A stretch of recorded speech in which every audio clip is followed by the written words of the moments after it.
ก็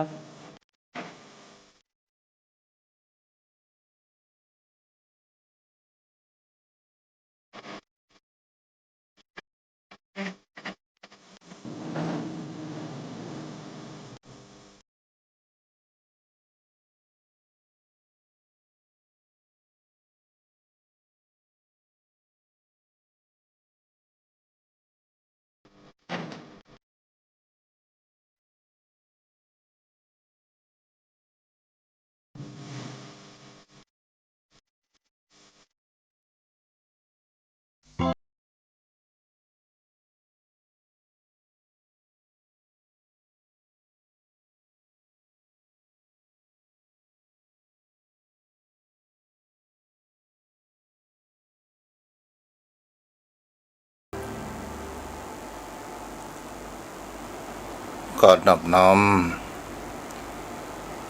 มระลึกถึงอย่างคุณขององค์สมเด็จพระสัมมาสัมพุทธเจ้าผู้สูงล้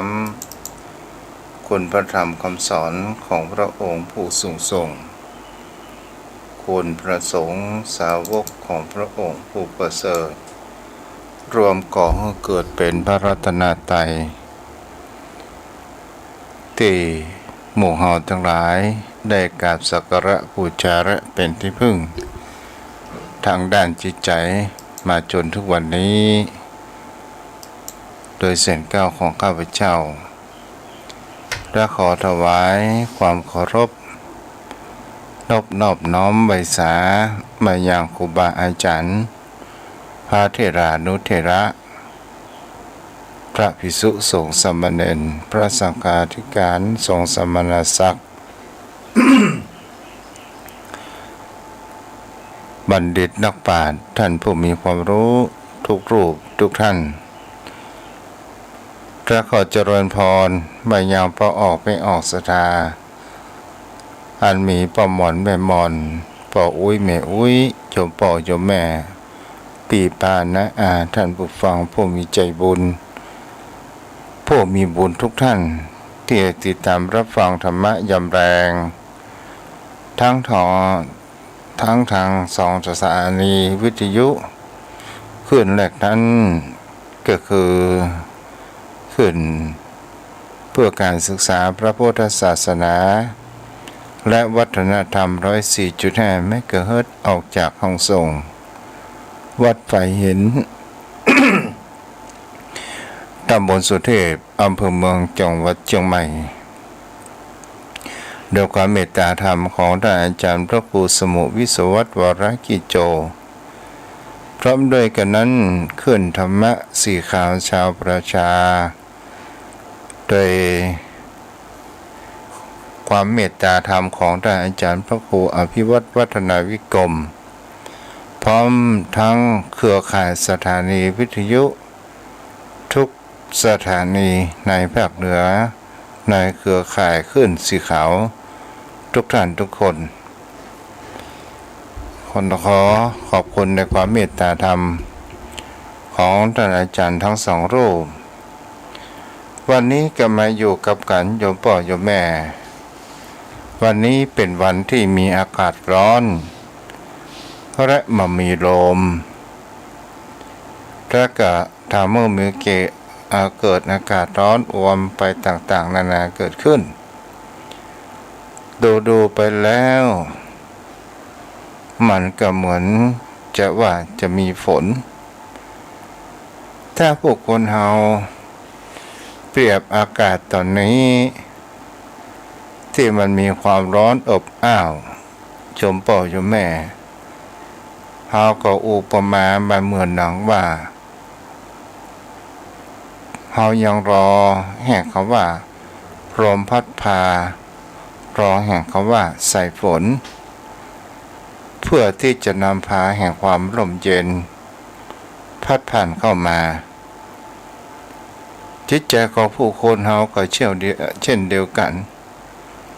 บางครั้งบางคราวเฮาเกิดแห่งความว้าเหวบางครั้งบางคราวเฮาเกิดความเงียบเหงาความคิดถึงมีหลายอย่างหลายประการเฮาอยากจะให้ มีตังลูกเต้าญาติพี่น้องแวะมามาจามาสนทนาจากันบางคราวเฮาก็คือเติงหาญาติมิตรสหายที่เป็นเครื่องเป็นเปื้อนที่มีแห่งความว่าเปิ้นรู้ใจไปเสียทุกสิ่งทุกอย่างแต่บังเอิญนั้นเขาจากเฮาไปก่อนมันก็เกิดแห่งความว้าเหวมันก็เป็นสิ่งที่เฮาจะหันได้ว่าสิ่งเหล่านี้ผู้คนเฮาจะต้องการเหมือนจิตใจของบุคคลผู้มีปัญหาและความวุ่นวายในชีวิตเฮาก็อยากจะมีที่พึ่งทางด้านจิตใจนั่นก็คือในการแก้ปัญหาในชีวิตปัญหา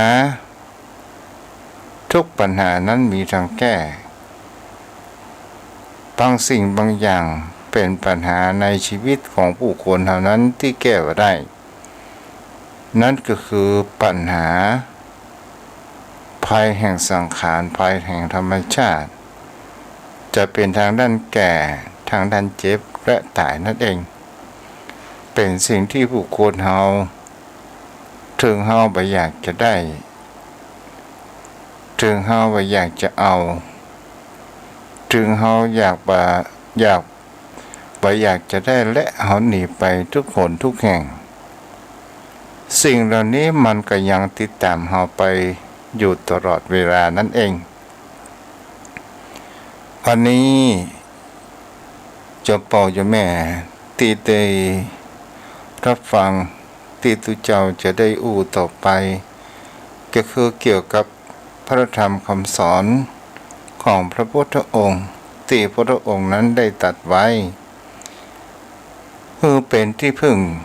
ทางด้านจิตใจและเป็นสิ่งที่แก้ปัญหาในชีวิตโดยยกสุภาษิตของพระพุทธองค์ในเรื่องอย่างเขาว่าอนุปทานกถาว่าด้วยความไม่ถือมั่น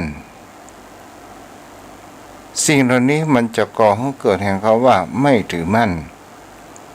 เราจะมีแห่งเขาว่าประพฤติอย่างใดบ่ถือมั่นถ้าทำความเข้าใจแบบหยาบๆผู้คนเอาว่าถ้าถือมามั่นมันก็จะต้องหลุดจะต้องหล่นเขาก็จะต้องถือมั่นๆกันถ้าสิ่งเหล่านี้มันเป็นกำจาที่มันเป็นอย่างหยาบ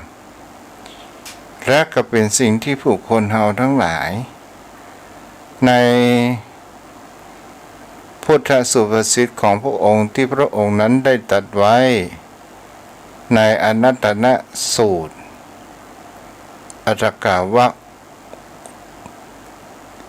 บอกว่าปุลา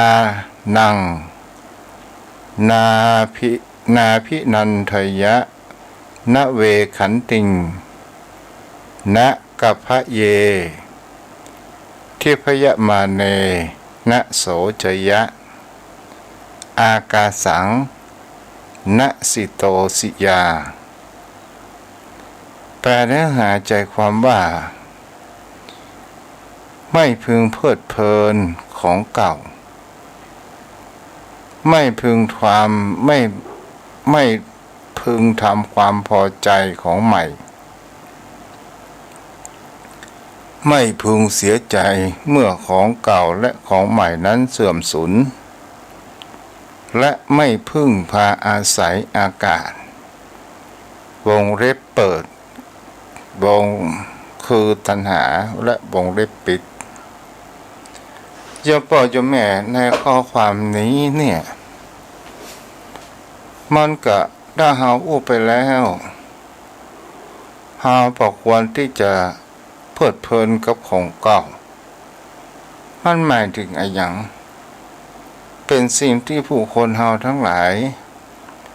ถ้าเฮาอยากจะทำให้จิตใจของเฮานั้นมีความแบบ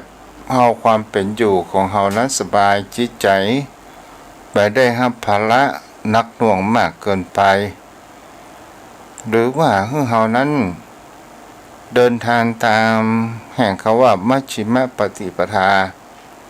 ก็คือบ่เข่งนักบ่หย่อนยันนักอยู่ในเรื่องแห่งความว่าปานกลางถ้าสิ่งเหล่านี้ถ้าเฮาทำได้มันก็จะทำให้จิตใจของเฮานั้นมามีความกัดกุ่มและมามีแห่งเขาว่าภัยอันเป็นแห่งเขาว่าปัญหาเกิดขึ้นกับตนตัวของเฮานักในการที่เฮาบ่เพลิดเพลินของเก่าถ้าเฮาไปมันมีอยู่ในสองแง่สองในลักษณะถ้าเฮาลักษณะวัตถุสิ่งของก็หมายถึงสิ่งที่มันเป็นรูปธรรมและสิ่งที่เป็นนามธรรมมันก็สิ่งที่เป็นนามธรรมก็คือบุญเก่าถ้าเฮาเป็นสิ่งของที่จับต้องแตะได้นั้นก็คือวัตถุสิ่งของต่างๆนานาก็คือหมายถึงเขาว่าในเพื่อเฮาบอกวันดีจะมีความเพลิดเพลินกับของเก่าที่เฮาใช้อยู่ถ้าเฮามาแนวแห่งคำว่านามธรรมก็คือบางครั้งบางคราวเฮาเกิดแห่งความเพลิดเพลินในบุญเก่าที่เฮาได้สร้างในอดีตชาติเกิดขึ้นมาในชาตินี้เฮามีทั้งโภคทรัพย์หมายถึงมีเงินตรามีเงินทองมากมายมีทั้งบริวารทรัพย์มีผู้คนที่คอยสนับสนุนและคอยช่วยเหลือในชีวิตตนตัวของเฮานั้นมากหลายนี่ก็คือหมายถึงเขาว่าเป็นบุญเก่าบุญเก่านั้นเป็นสิ่งที่ผู้คนเฮานั้นบางครั้งบางคราวผู้คนเฮาเกิดมาในภพนี้ชาตินี้สมผลผลไปด้วยเงินทองและบริวารต่างๆแต่ระหว่างบางครั้งบางคราวเฮาเกิดมีแห่งความเพลิดเพลินในสิ่งเหล่านี้มากเกินไปและเฮาตั้งอยู่ในความประมาทในชีวิตตนตัวของเฮานั่นเองก็หมายถึงเขาว่าเฮาเดินทางแห่งชีวิตด้วยความประมาทในการประพฤติทางชั่วทางที่เป็นอกุศลก็คือว่ามีการสำรวมกายวาจาใจและจิตใจนั่นเองปล่อยชีวิตไปตามกระแสของกิเลสของบนโลกไปนี้บางครั้งบางคราว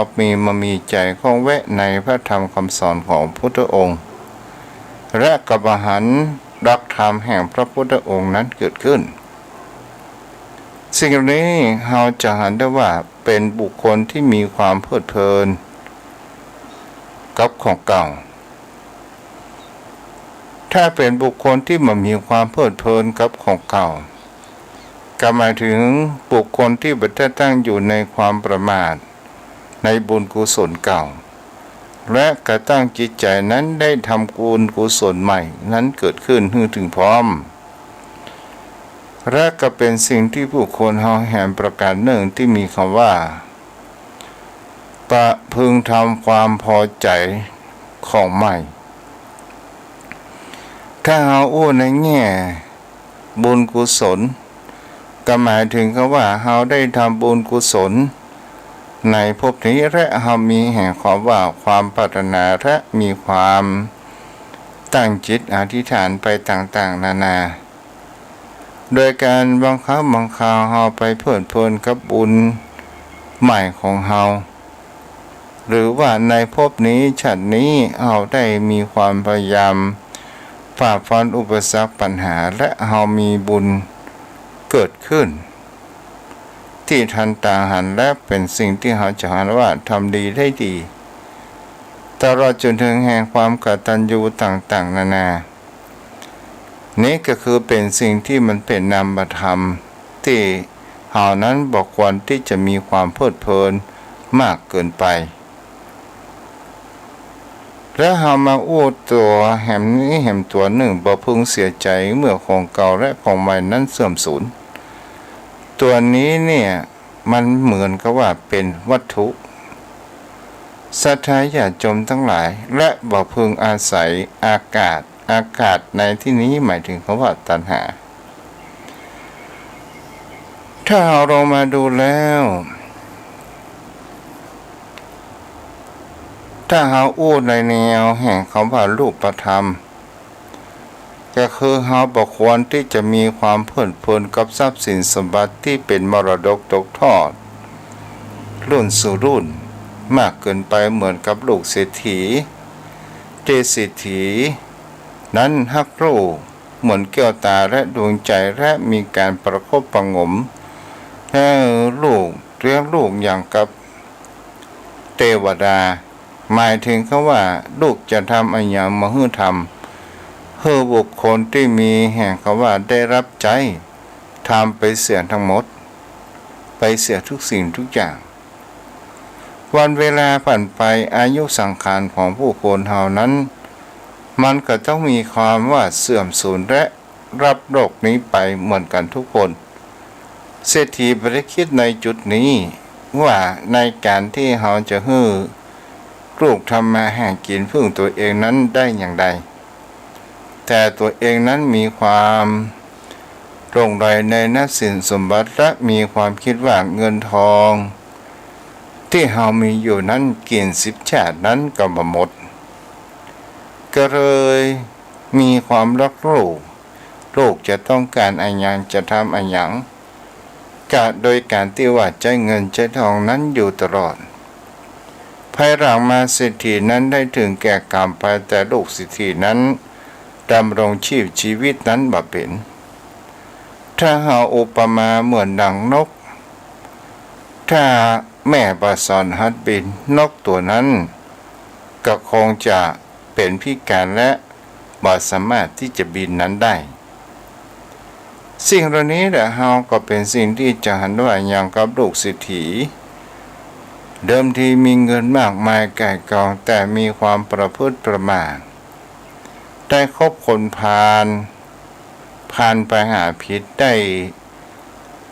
เอาทรัพย์สินเงินทองของลูกเศรษฐีโดยการที่ว่ากินสุราเมรัยมีความเลี้ยงสังสรรค์ทุกวี่ทุกวันจนเงินที่พ่อแม่นั้นสะสมมาเงินนั้นหมดจนบางครั้งได้จำนองอย่างบ้านของตัวเองได้โดนยึดบ้านตัวเองนั้นจนเป็นคนขอทานอย่างนี้อันนี้เราก็เหมือนว่ามีความเพลิดเพลินในกับของเก่าแต่บางครั้งบางคราวผู้คนเราทั้งหลายเมื่อเราได้ของใหม่มาแล้วเราลืมของเก่าบางครั้งบางคราวเรามีความเพลิดเพลินกับของใหม่นี่ก็เป็นสิ่งที่เราจะหันได้ว่าสิ่งเหล่านี้ที่ทุกเจ้านั้นได้อุมาบางครั้งบางคราวจะเป็นของใหม่และของเก่าเมื่อเสื่อมสูญแล้วถ้าเราโมโหเท่าทันและเราจะเกิดแห่งความว่าทุกข์จะเกิดแห่งความบาดสบายใจนั้นเกิดขึ้นและเราจะทำอย่างใดเล่านั้นก็หมายถึงเขาว่าเราควรจะปล่อยวางมาควรที่จะมีความถือมั่นในสิ่งที่มันเกิดขึ้นก็หมายถึงว่า1เราบ่เพลิดเพลินกับของเก่า2บ่ถึงความบ่พึงทำความพอใจกับของใหม่และบ่ควรที่จะเสียใจเมื่อของเก่าและของใหม่นั้นสูญสลายไปและเราบ่พึงที่จะไปอาศัยในเรื่องแห่งคำว่าตัณหาที่มันจะก่อให้เกิดหนี้สินหลากหลายเรื่องราวต่างๆนานาเกิดขึ้นในชีวิตตนตัวของเรานั่นเองถ้าเราทำสิ่งเหล่านี้ได้เราก็ดำรงชีวิตของเรานั้นอย่างสบายและจะดำรงชีวิตของเรานั้นอย่างมีความหมาย และเราก็จะได้ทำสิ่งดีๆนั้นเกิดขึ้นกับชีวิตตนตัวของผู้คนเฮานั่นเอง แต่คนเฮาก็ยังว่ามามีนี่กับมามีแน่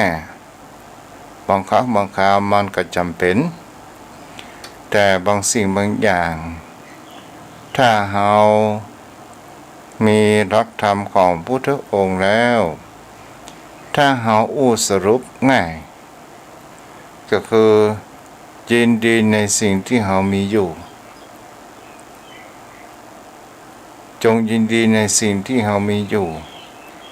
จะทำให้เฮานั้นมีความพอเพียงเกิดขึ้นต่อมาศรัทธาญาติโยมทั้งหลายการที่ผู้คนเฮานั้นมามีความยึดมั่นถือมั่นมากเกินไปเป็นสิ่งที่ดีมากที่สุดก็จะทำให้เฮามีจิตใจสบายต่อมาศรัทธาญาติโยมทั้งหลายตัวเจ้าจะได้อู้ในเกี่ยวกับแห่งเขาว่าไอ้อย่างที่พระองค์นั้นยกย่องมีครั้งหนึ่งนั้นพุทธอุปถากก็คือพระอานนท์อยู่ในวัดเชตวันของอนาถบิณฑิกเศรษฐีในเมืองกรุงสาวัตถีเมื่อพระผู้มีพระภาคนิพพานไปบ่มนสักเท่าใดก็มีมานพคนหนึ่งเรียกว่าสุภมานพผู้เป็นบุตรคนโตของทยพราหมณ์โตทยพราหมณ์ศรัทธาญาติโยมทั้งหลายรักกับพักอาศัยอยู่ในกรุงสาวัตถีก็โดยธุระบางอย่างโดยความคิดความเข้าใจว่าพระพุทธองค์นั้นจะสรรเสริญอะไรอย่างในแห่งความเป็นอยู่ในความประพฤติมานพคนนี้ก็ไปนิมนต์พระอานนท์เพื่อที่จะสงเคราะห์เยี่ยมตนถึงที่อยู่พระอานนท์ก็อ้างว่าวันนี้ได้ฉันยาดื่มยาวันรุ่งขึ้นก่อนถึงจะไปก็คงจะมีความง่วงศรัทธาญาติโยมทั้งหลายพอวันรุ่งขึ้นพระอานนท์นั้นก็ไปแอวหาสุภมานพนั้นก็จึงถามว่าท่านพระอานนท์ท่านนั้นได้เป็นผู้ได้อุปถากพระโคตมะผู้เจริญนั้นมาเมินแล้วตอนนี้ผมอยากทราบในการที่ท่านนั้นมีความใกล้ชิดในของพระโคตมะอยากจะเรียนรู้ว่าพระองค์นั้นสรรเสริญทำอะไรอย่างเป็นสิ่งที่จะหาได้ว่าที่ตั้งอยู่ในธรรมมันมีอะไรอย่างพ้องพระอานนท์ก็ได้ตอบว่าอ๋อมานพพระผู้มีพระภาคนั้นทรงสรรเสริญแห่งเขาว่าธรรมที่เป็นแห่งเขาว่ากองศีลกองสมาธิกองแห่งปัญญาอันเป็นอริยะศรัทธาญาติโยมทั้งหลายเมื่อเหตุการณ์เช่นนี้สุภมานพนั้นก็ได้ชักชวนประชุมหมู่ชนทั้งหลายเพื่อตั้งอยู่ในกองศีลสมาธิปัญญาอันเป็นอริยะเกิดขึ้นสุภมานพนั้นก็ได้อธิบายถึงกองศีลก็คือศีลขันธ์กองสมาธิขันธ์และกองปัญญาขันธ์มันก็ว่ากองนี้ก็คือหมายถึงคำว่าหมวดหมู่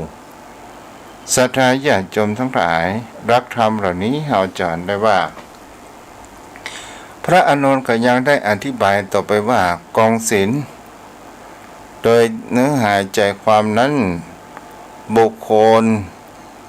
ผู้จะมีศีลนั้นเกิดขึ้นได้ก็จะต้องมีแห่งคำว่าศรัทธามีความศรัทธาที่ออกบวชหรือว่าเป็นฆราวาสเว้นจากแห่งคำว่าอากุศล10ประการก็คืออยู่ในศีลแน่นะโยมพ่อโยมแม่ สำรวมกายวาจาและจิตใจต่อมาเป็นสิ่งที่จะเห็นได้ว่าสิ่งเหล่านี้เนี่ยกองศีลและก็ศีลมันยังมีแห่ง3ประเภทในที่นี้จะอ้วงแห่งกองศีลที่มันก็คือหมายถึงคำว่าสำรวมตาสำรวมหูสำรวมจมูกสำรวมลิ้นกายและใจถ้าเฮาอู้ไปแล้วก็คือการสำรวมอินทรีย์นั่นเองการสำรวมอินทรีย์มันก็จะต้องมีธรรมะคอยกำกับอยู่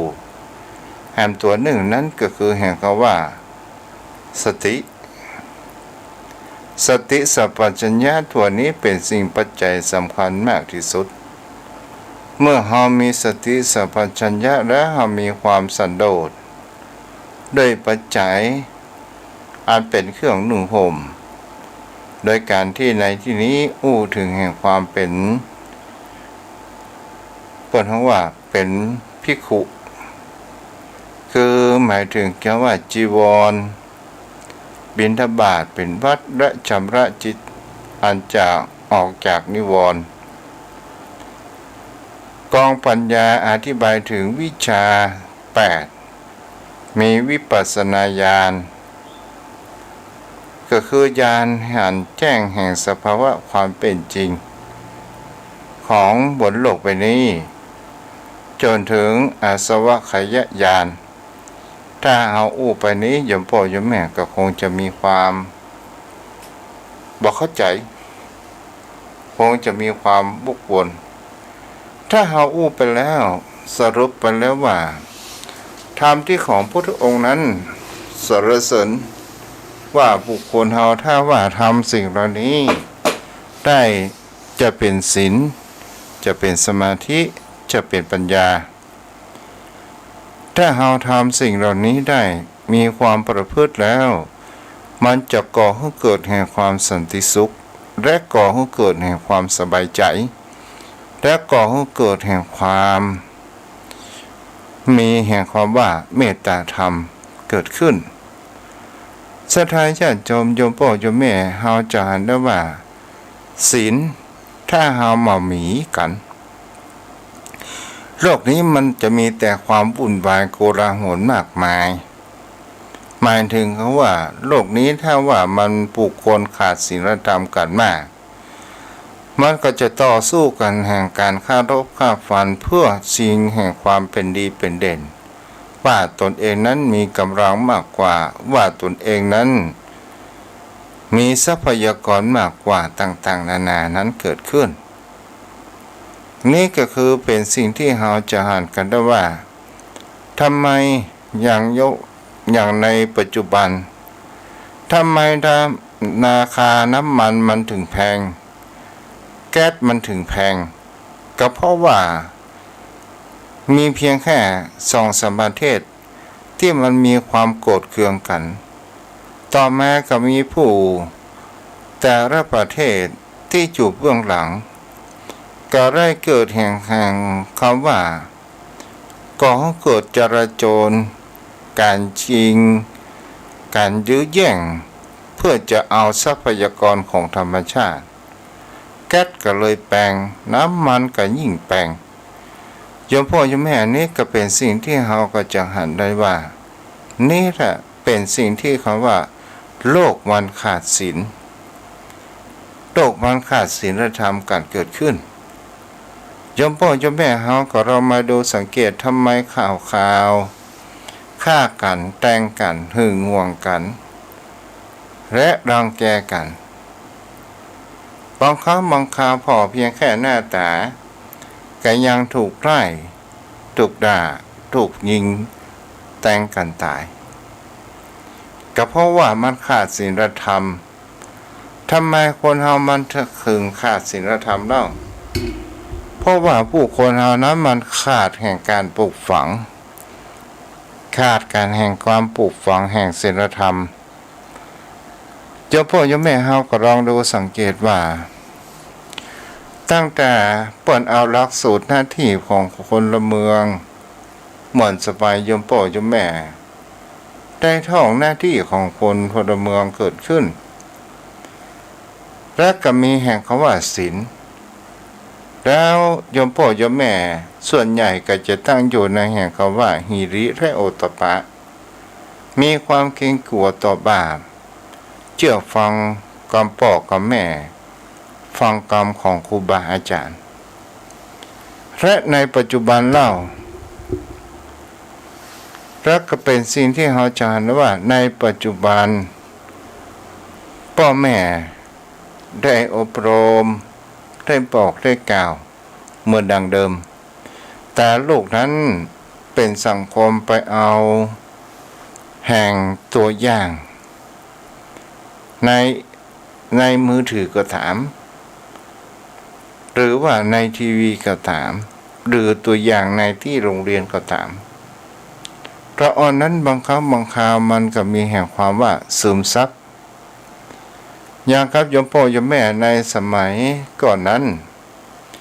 การที่เราได้มาวัดนั้นคือถือว่าเป็นสิ่งที่เราโชคดีเพราะอย่างเรามาวัดบาบางครั้งบางคราวเราก็จะ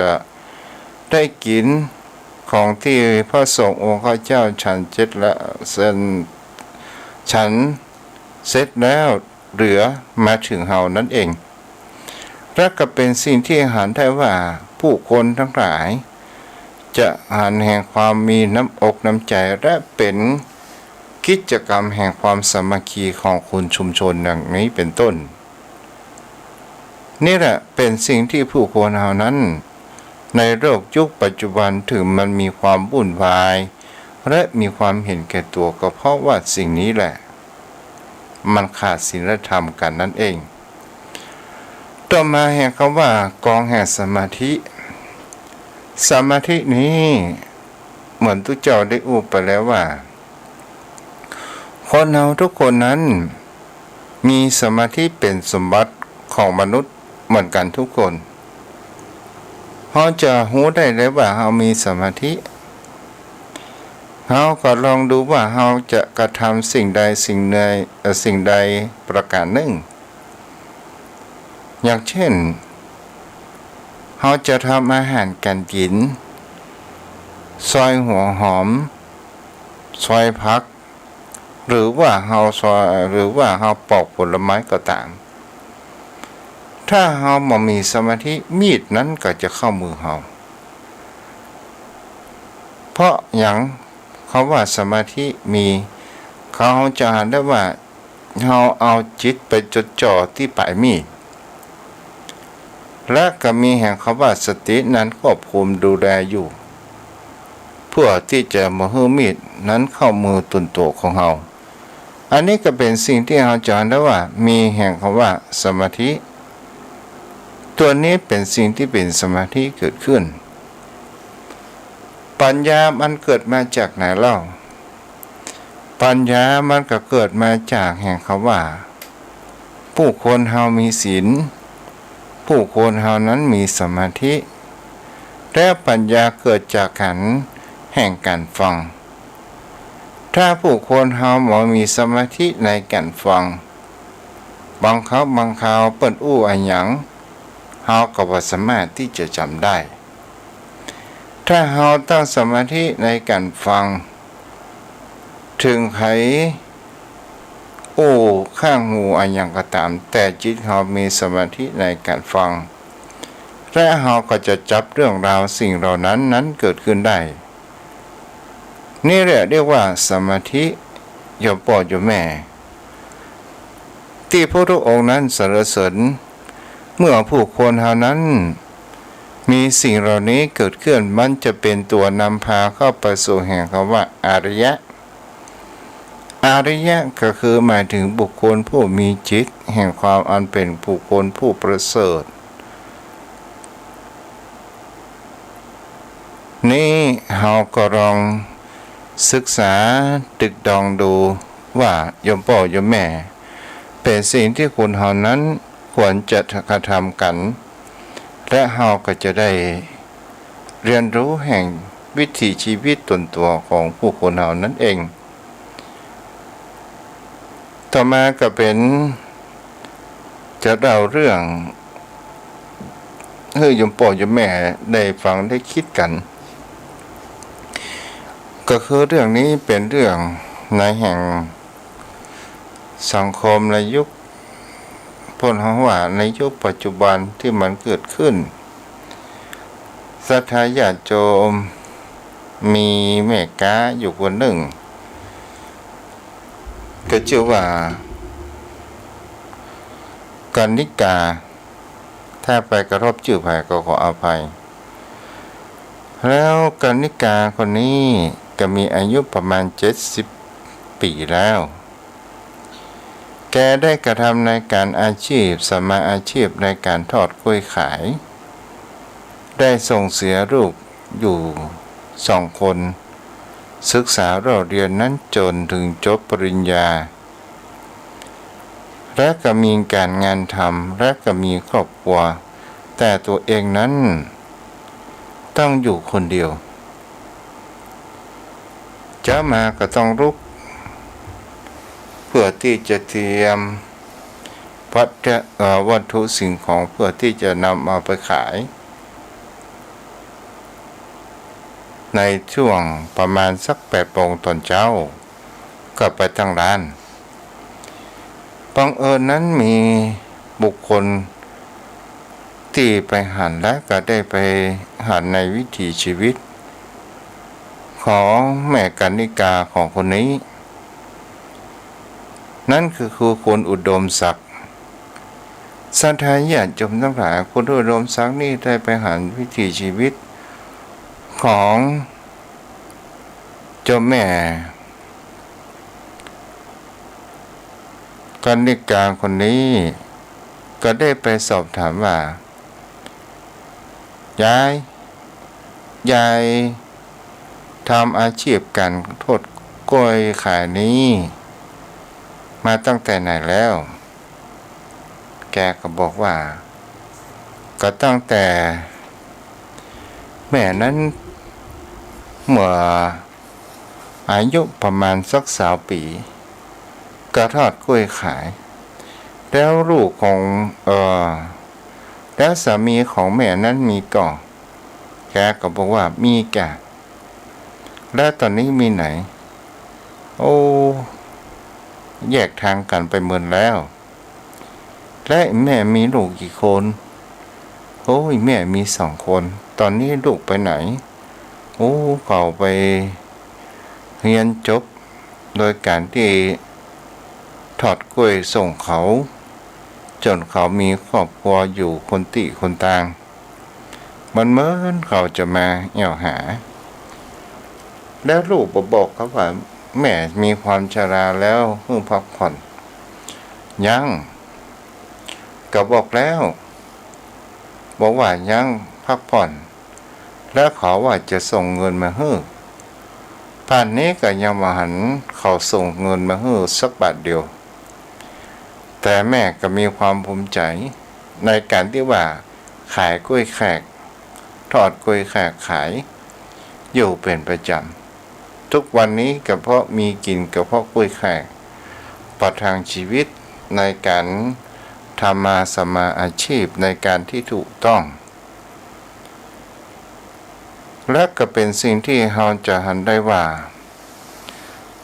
แม่กันนิกาคนนี้ได้ขายครัว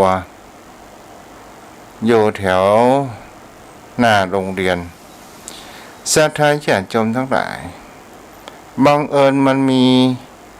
อุปสรรคแห่งตัวสิ่งที่มันเกิดขึ้นในชีวิตนั่นก็คือหมาขี้เรือน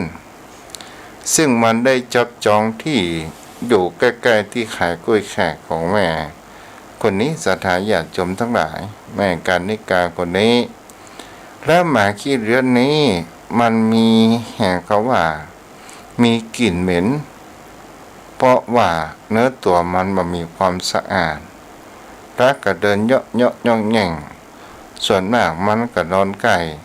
มันได้ยืดที่เป็นแห่งเขาว่าที่นอนของมันมีต่ออยู่ศรัทธาญาติโยมทั้งหลายบางคราวมันก็ส่งกลิ่นเหม็นโชยมาตามกระแสลมเกิดขึ้นแม่กานิกานี้บางคราวก็ได้ไล่โดยใจเสียงใจการตบมือมันก็ไปสักกำหนึ่งสักครู่หนึ่งแล้วมันก็พลิกมาที่เก่ามันก็ว่ามาตัวนี้มันป่วยมันเป็นโรคขี้เรือนเหมือนกับว่าเฮาอู้ไปแห่งประการหนึ่งก็คือมันให้ขี้ค้านมาหูจะไปอย่างถ้ามันได้กินอาหารการกินกับบุคคลที่อยู่ใกล้ๆที่เขาหยิบยื่นซื้ออาหารการกินกับบุคคลผู้มีสัตว์รักสัตว์แห่งเขาว่าสุนัขสัตว์อันแสนรู้ที่ใกล้มนุษย์ที่สุดวันเวลาผ่านไปมันก็มามีภัยที่จะนำพาหมาขี้เรือนตัวนี้เขาก็เลยใส่ชื่อว่าเจ้าขี้เรือนศรัทธาญาติโยมทั้งหลายคำว่าขี้เรือนหมายถึงว่ามันคันมันก็ได้เกาเนื้อตัวของมันก็เลยเกิดแผลเกิดขึ้นเมื่อเกิดแผลเกิดขึ้นมันก็มีแห่งเขาว่าแผลนั้นก็เริ่มหายยากเริ่มส่งกลิ่นเหม็นมาอยู่ตลอดแม่กานิกาคนนี้ก็ได้เอาน้ำซึ่งเป็นน้ำในน้ำพุนั้นหดหมามันก็มีความแสบมันก็โล่นจากที่เดิมนั้นไปและมันก็ไปที่ไหนตอนสุดท้ายมันก็พลิกมานอนที่เดิมเจ้าพ่อเจ้าแม่บางสิ่งบางอย่างในสิ่งที่คนเฮานั้นกระทำเหมือนกับว่าเฮามีความเบียดเบียนกับสัตว์อื่นนั้นเกิดขึ้นโดยที่เฮาโมโหตัวนั่นเองวันเวลาผ่านไปศรัทธาญาติโยมทั้งหลายจากการที่กินเหม็นสาบเนื้อตัวของเจ้าเรือนนี้ก็เริ่มจะมีแห่งเขาว่าน้ำหนองอย่างไหลออกมาเลยมีกลิ่นสาบที่มีความรุนแรงเกิดขึ้นแม่กานิกาคนนี้ก็โดยการที่ว่าได้ไปเปี่ยน้ำพุนึกว่านึกว่าน้ำมีอยู่ในน้ำพุแต่มันก็ไม่มีน้ำเลยมีความคิดโดยการที่ว่าใบอยากจะให้แม่เจ้าขี้เรือนนี้อยู่ใกล้ก็เลยเอากระบวยที่ทอดกล้วยขายโดยความคิดแห่งความที่เพื่อที่จะขับไล่ได้ตักน้ำมันที่มันเดือดร้อนที่ทอดกล้วยศรัทธาญาติโยมทั้งหลายเฮาจุ่มอะไรอย่างมันก็สุกไปเสียทั้งหมดและก็เป็นสิ่งที่จารได้ว่าตักน้ำมันที่มันเดือดผ่านแล้วโดยความโมโหด้วยความโกรธโดยการที่อยากจะไล่ให้มันไปพ้นตาแม่กานิกาคนนี้ก็ได้เอาน้ำไปหดใส่ตังหน้ามันไปถูกกระถาในจุดหนึ่งแล้วก็ไปถูกเนื้อถึกตัวศรัทธาญาติโยมทั้งหลายหมาขี้เรือนนี้มันก็หายไปหมาขี้เรือนนี้หายไป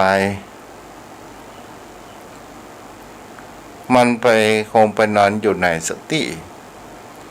เมื่อสิ่งที่เราเคยหันและมันหายไปมันก็เกิดแห่งความคิดถึงนั้นเกิดขึ้นคน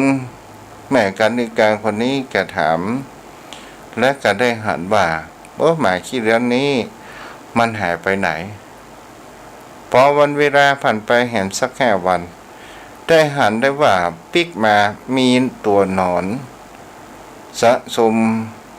ที่ในตัวที่ในแผลตลอดจนถึงได้มองไปพอที่ว่า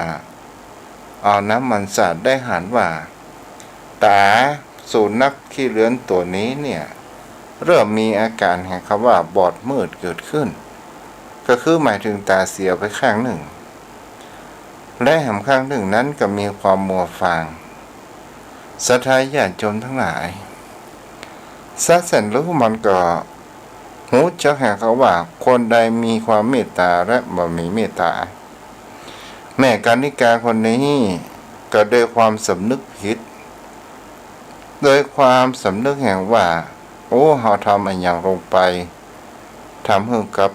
เจ้าเรือนโลกนี้และตอนนี้ไปเฮาก็จะต้องหาทางที่จะเอามันไปรักษาที่คุณหมอที่สัตวแพทย์ที่ใกล้บ้านศรัทธาญาติโยมทั้งหลายเมื่อแม่กานิกาห้องโอ้เจ้าเรือนมันได้ยินเสียงเพียงแค่นี้มันก็ร่นหนีมันตึงบอกเข้าใกล้ต่อมาศรัทธาญาติโยมทั้งหลายถึงจะเอาอาหารการกินแม่กานิกาเอาอาหารการกินนั้นไปเฮ้อสุนัขตัวนี้ก็บักกินก็เพราะว่ามันเหมือนกับว่ามันมีความแค้นนั้นเกิดขึ้นและบุพกรรมหรือว่ากรรมในที่นี้มันก็ได้เวรตันกันเกิดขึ้นแม่กานิกาในวัย70 ปีคนนี้มีอาการที่ได้ฮือเล่าฮือกับคุณอุดมศักดิ์นั้นฟังว่าแม่สายตาก็บ่ค่อยดีมัวฟางบางคราวตาพ่องหกล้มพ่องที่เป็นเช่นนี้ก็เพราะว่าเป็นกรรมที่ได้ทำให้สุนัขได้เสียตาไปโยมพ่อโยมแม่ท่านผู้ฟังทุกสิ่งทุกอย่างมันอยู่ที่การกระทำของเราจะดีหรือบ่ดีอยู่ที่การกระทำของเราเนาะเอาละโยมพ่อโยมแม่ที่อยู่ทางบ้านที่จะฟังทาง Facebook ก็ตามฟังทางลิงก์ไลน์ก็ตามตอนนี้ก็สามารถที่จะโทรเข้ามาได้เด้อเบอร์โทร0631639950ให้รับฟังทางใดพ้องเนาะอนุโมทนาเด้อ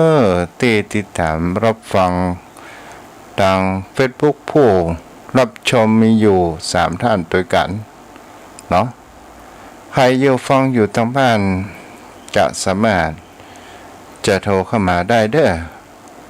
ขอบอกบุญกับโยมพ่อโยมแม่ท่านผู้ฟังภายมีเจตนาที่จะหอมทำบุญแสงสว่างในการซื้อแผ่นโซลาร์เซลล์ถ้าหาอู้เป็นแผงมันก็ประมาณ3,000ไปอันนี้ก็คือมือ1ก็เป็น6,000ไปเนาะเพื่อที่จะเอามาเพิ่มเติมเพื่อที่จะผลิตเจริญพรแม่บัวจ้านมัสการเจ้าท่านพระครูจ้าแม่วิทยุกับน้องเจ้าไปใจแม่ไปใจวิทยุโทรศัพท์ลูกเดี๋ยวกันไปกันครับแม่ไปได้ฟังกันวิทยุจ้ากันได้ลุกเลยด้วยกันเลยเจ้าเขาถูกลิ้นไปกันลักวิทย์เนี่ยขนาดโทรศัพท์นี่ค่ะอู้มาเลยแม่เจ้า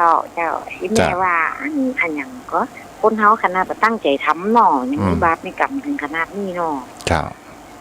ใครตั้งใจทำมันสิสักหมดใดนั่นคนเฮาน่ะเจ้า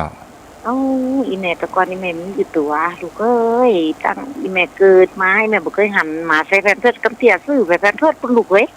มาใส่เฮือนะจ้ามันเหนียวเหี้ยเอาก็ซื้อแพมเพิร์สมาใส่ประเดี๋ยวนี้หมาตายแล้วเนาะจ้าตายเท่าอายุมันได้19 ปีเนาะแต่มาเดียวมาตัดปอกเมาะเลี้ยงปอกเมาะได้100 กับ 4 ปีจ้ะ ได้ดีละเจ้าบุญรักษาได้ บอกกัน4 ปีนะป่อยแม่นะ104 ปีนะอ๋ออนุโมทนาบุญปุ่นตัวเจ้าอีแม่จะสิไปแล้วนี่เนาะเจ้าเดี๋ยวจะได้ก่อนน้อเดี๋ยวแม่ไทยเข้าจังไห้วันอีบ่ได้นี่นั่งพอเป็นยักการลูกเฮ้ยจ้านั่นเทหน้าบ้านมันน้ำท่วมเนาะเจ้าบุญรักษาได้แม่เด้อตั้งอำเภอตั้งเชียงรายฝนตกป่ะตกน้ำท่วมบ้านแม่กะโอ้จ้าเร็วกำลังชาลาเพิ่นกำลังคัดยาเพิ่นกว่าคนเฒ่าเต่านั่นกะจ้าต้องเพฮ้อนขนาดไหมเฮ้ยจ้าบุญรักษาจ้าบุญรักษาเด้อแม่ปัวอ้าวเจริญพรนมัสการครับมหาหลวงพ่อครับไว้สาครับหลวงพ่อกิจครับผมมีอะไรอย่างได้ยินพูดมาเลยครับก็ที่แกว่าโยมแม่อายุ104เหรอหมอป่อกะป่อ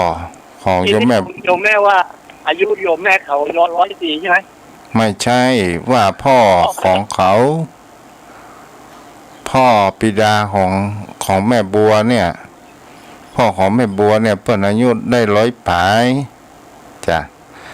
ส่วนตัวของเปิ้นอายุ70ละไงจ้าหลวงพ่อตักปิ่งอ้าวใครจะโทรมาเด้อ0631639950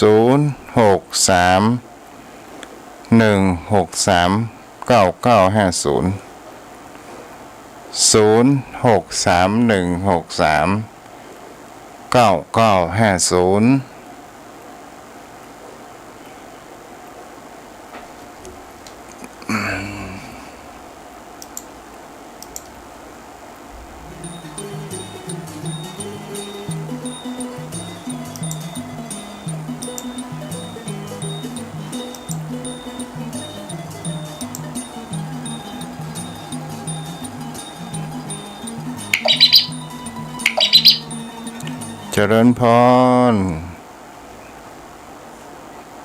พระสาเจ้าแม่พระแก้วจำทองคงเปล่าหมู่11เจ้าจอมต้องผมมีฝนก่อนไหมมามีกะมามีเหมือนกันนะฮ้อนอวมขนาดไป2-3 วันเนี่ยท่านแม่นอ่ะจ้าฮ้อนเต็มที่กันเหรอฟังอยู่เด้อจ้าบุญรักษาได้ไหมเด้อจ้าไม่สาเด้อจ้าบุญรักษาโอ้ตั้งจำตองแม่จันพลอยดาวสเก็ตโอ้ไม่ได้ยินเสียงเหมือนด้วยแม่เด้อ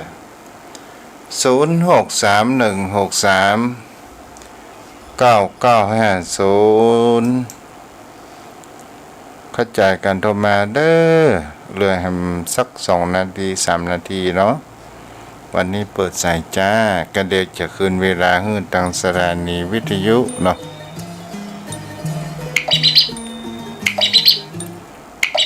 เจริญพรแม่จันพลอยเอาละเจริญพรแม่เจ้ากับพระสาเจ้าท่านพระครูเจ้าทำนาเพชรก็ได้มาอู้จ่าก็ท่านพระครูจ้าวันนี้ไปทำนาอยู่เจ้าพระครูแบบมีเวลาได้เอาเนี่ยนะกะช่วงนี้ไปรับจ้างทั่วไปเจ้าช่วยเพื่อนๆคุยจะตั้งเดือนวัดตั้งต้นเดือนมกราละจ้ะจ้าแม่แข็งแรงดีจากนั้นมาก็หลังจากทำนามาก็เอ็ดมาก็บูชาพระรัตนตรัยก็อย่างเนี้ยบูชาพุทธเจ้าแผ่กุศลแผ่เมตตาตัวเองพระประสัตย์เนี่ยค่ะจ้าดีละสวดกรรมฐานนี่ล่ะทำจากวัดพระครูแต่เจ้าจ้าดีละบัดนี้พระครูทุกท่านทุกสูงทุกองค์นะเจ้าจ้า บุญรักษา เจ้า บุญรักษาจ้าแม่ เจ้า เจ้าทำดีทำไปเนาะเอาละวันนี้ก็คงไว้เท่านี้เนาะเวลาหมดเวลามาติดกันรับฟังกันในวันหน้าเนาะเจริญพรแม่บัว เจ้าหลวงพ่อคิดสนใจเนาะคนถามบอกคนเลยเจ้าว่าเป็นยมป่อยเนี่ย เจ้า เป็นยมป่อของแม่บัว จ้า แต่ยมแม่แต่สายละเป็นมะเร็งเสียชีวิตไปตั้งแต่85แล้วเจ้า จ้า แต่โอ้ยเขาก็เอ็นดูจะได้เขาก็เอ็นดูแม่เนาะเป็นสั่งสั่งเหลือเนาะ หมดเวลาเด้อแม่เด้อ จ้า จ้าบุญรักษาเจ้า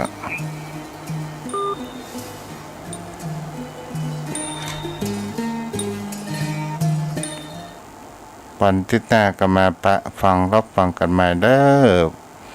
บนรักษาอายุวโนสุขังพลัง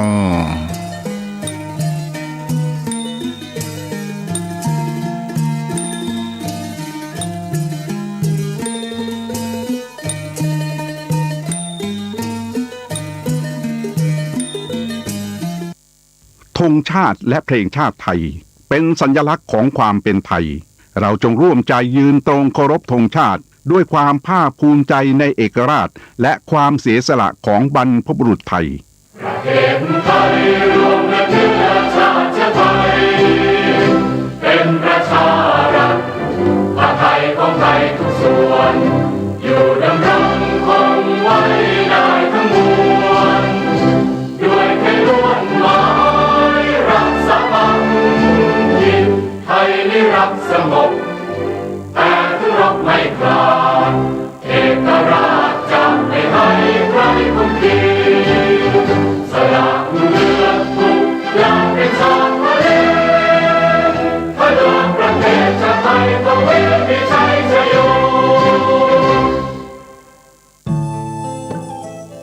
ท่านกำลังติดตามรับฟังสถานีวิทยุกระจายเสียงพระพุทธศาสนาแห่งชาติและสังคมคลื่นเพื่อการศึกษาพระพุทธศาสนาและวัฒนธรรมระบบ FM 104.5 เมกะเฮิรตซ์รายการต่อไปเป็นรายการพระไตรปิฎกลอยฟ้าดำเนินรายการโดยพระครูปริยัติยานุศาสตร์พุทธังสรณังคัจฉามิธัมมังสรณังคัจฉามิสังฆังสรณังคัจฉามิ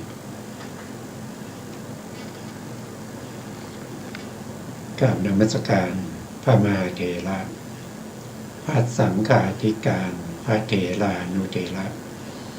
สวัสดีท่านผู้ฟังและผู้ชมทุกท่านที่ติดตามในรายการพระไตรปิฎกลอยฟ้าครั้งนี้เป็นครั้งที่32ในเรื่องของสติปัฏฐาน4ตอนกายานุปัสสนาสติปัฏฐานอานาปานสติซึ่งก็ศึกษาในเรื่องของการที่จะกำหนดลมหายใจให้เข้าถึงความ ให้เข้าถึงอัปปนาฌานในอานาปานสติแล้วก็ใช้อัปปนาฌานเป็นบาตรในการเจริญวิปัสสนานะครับเพราะอานาปานสติในเรื่องของสติปัฏฐาน4นั้นท่านจะให้ได้ฌานก่อนนะครับทำให้ได้ฌานก่อนซึ่งการที่จะทำให้ได้ฌานอย่างไรเราก็ศึกษาไปแล้วหลายตอนด้วยกันนะครับข้อมูลที่นำมาก็นำมาจากวิสุทธิมรรคซึ่งเราจะสรุปง่ายๆนะครับสรุปง่ายๆทบทวนนะครับก่อนที่เราจะไปต่อครั้งที่แล้วคือเริ่มต้นเนี่ยมาจากพุทธพจน์นะครับก็คือที่พระพุทธองค์ได้ตรัสไว้ใน สติปัฏฐานกายานุปัสสนาสติปัฏฐานในอานาปานสติหรือในมัชฌิมนิกายอานาปานสติสูตรพูดถึงการทำให้การเจริญอานาปานสติคือลมหายใจเนี่ยให้เข้าถึงความเป็นฌานทั้งหมดก็จะมีอยู่ทั้งหมด4จตุกะด้วยกันหรือ4หมวดด้วยกันนะครับก่อนที่เราจะไปต่อจากครั้งที่แล้วเราก็มาดูทบทวนนิดหนึ่งนะครับพระพุทธองค์ตรัสว่านะครับภิกษุทั้งหลายภิกษุในธรรมในศาสนานี้ไปสู่ป่าสู่คนไม้หรือเรือนว่างนะป่าก็ ที่ห่างไกลจากหมู่บ้านนะครับห่างไกลจากหมู่บ้านคนไม้ก็รู้กันอยู่นะครับว่าใต้ต้นไม้นั่นเองนะเรือนว่างเนี่ยท่านก็พูดถึงเรือนว่างก็จะมีอยู่ถึง7อย่างด้วยกันนะครับมี7ในด้วยกันนะ7ในที่พูดถึงนะครับก็จะมี7อย่างก็จะมี1ก็คือภูเขาเรือนว่างเนี่ยนะครับท่านจำแนกไว้7อย่างนะครับก็คือภูเขาซอกเขาถ้ำป่าช้าป่าทึบที่แจ้งลองฟางนะครับก็หมายถึงเรือนว่างนั่นเองนะครับก็คือบางที่ก็หมายถึงว่าที่มันว่างจากเรือนที่ไม่มีบ้านเรือนอาศัยอยู่นะครับนั่งคูบัลลังก์ตั้งไกตรงดำรงสติเฉพาะหน้าเธอมีสติหายใจเข้ามีสติหายใจออกตรงนี้เนี่ยก็คือผู้ที่เริ่มปฏิบัติในอานาปานสติใหม่นะครับหรือว่าเป็นครั้งแรกนะครับก็ต้องทำอย่างนี้นะคือหมายความว่าเรามีความรู้แล้วนะก็คือตอนแรกเนี่ยต้องมีการศึกษาปริยัตินะอยู่กับอาจารย์นะครับแล้วก็เมื่อมีความรู้ความเข้าใจแล้วก็ไปสู่ป่าสู่คนไม้เรือนว่างนั่งคูบัลลังก์ตั้งไกตรงดำรงสติไว้เฉพาะหน้าแล้วก็หายใจเข้าหายใจออกนะที่หายใจเข้าหายใจออกเนี่ยหมายความว่าอย่างไรนะครับก็คือหมายความว่าในที่เราศึกษาไปก็คือวิธีการมนสิการนะครับมีอยู่8อย่างนะครับเมื่อเราตั้งกายตรงหายใจเข้าแล้วก็หายใจออกนั้นเราต้องมีการนับนะครับต้องมีการนับนั่นเขาเรียกว่าเป็นคณนาคณนาก็คือนับลมหายใจนับลมหายใจการนับลมหายใจเนี่ยก็จะมีอยู่2อย่างด้วยกันคือนับแบบช้าๆนะครับที่เรียกว่าเป็นทัญญมามกะคณนาในนั่นก็คือนับแบบการตวงเข้าเปลือกนะครับนับช้าๆหายใจเข้านะครับดูที่ลมกระทบฐานที่ลมกระทบเมื่อลมกระทบแล้วปรากฏชัดเจนก็นับ1นะครับก็นับ1เมื่อลมหายใจออกกระทบตรงไปจมูกหรือตรงที่ส่วนใดส่วนหนึ่งที่ปรากฏชัดก็นับว่า2นะแล้วก็หายใจเข้าก็นับ3หายใจออกก็นับ4หายใจเข้าก็นับ5คือนับ1 ถึง 5ตรงกับที่ลมกระทบแล้วก็ใส่ใจก็คือตามนะการติดตามลม หรืออนุพันธนาที่ลมกระทบก็คือพุสนะก็คือพุสนานะครับพุสนาก็คือที่ลมกระทบเมื่อลมกระทบตรงไหนปรากฏชัดเจนก็กำหนดรู้ตรงนั้นแล้วก็นับด้วยต้องมีการนับด้วยอย่างเช่นลมหายใจเข้าเนี่ยบางคนก็จะหายใจเข้านะครับหายใจเข้าเนี่ยก็จะรู้สึกได้นะบางคนก็หายใจเข้าก็จะยาวนะครับแต่เราไม่ได้ไปดูที่ความยาวนะครับเราดูเฉพาะที่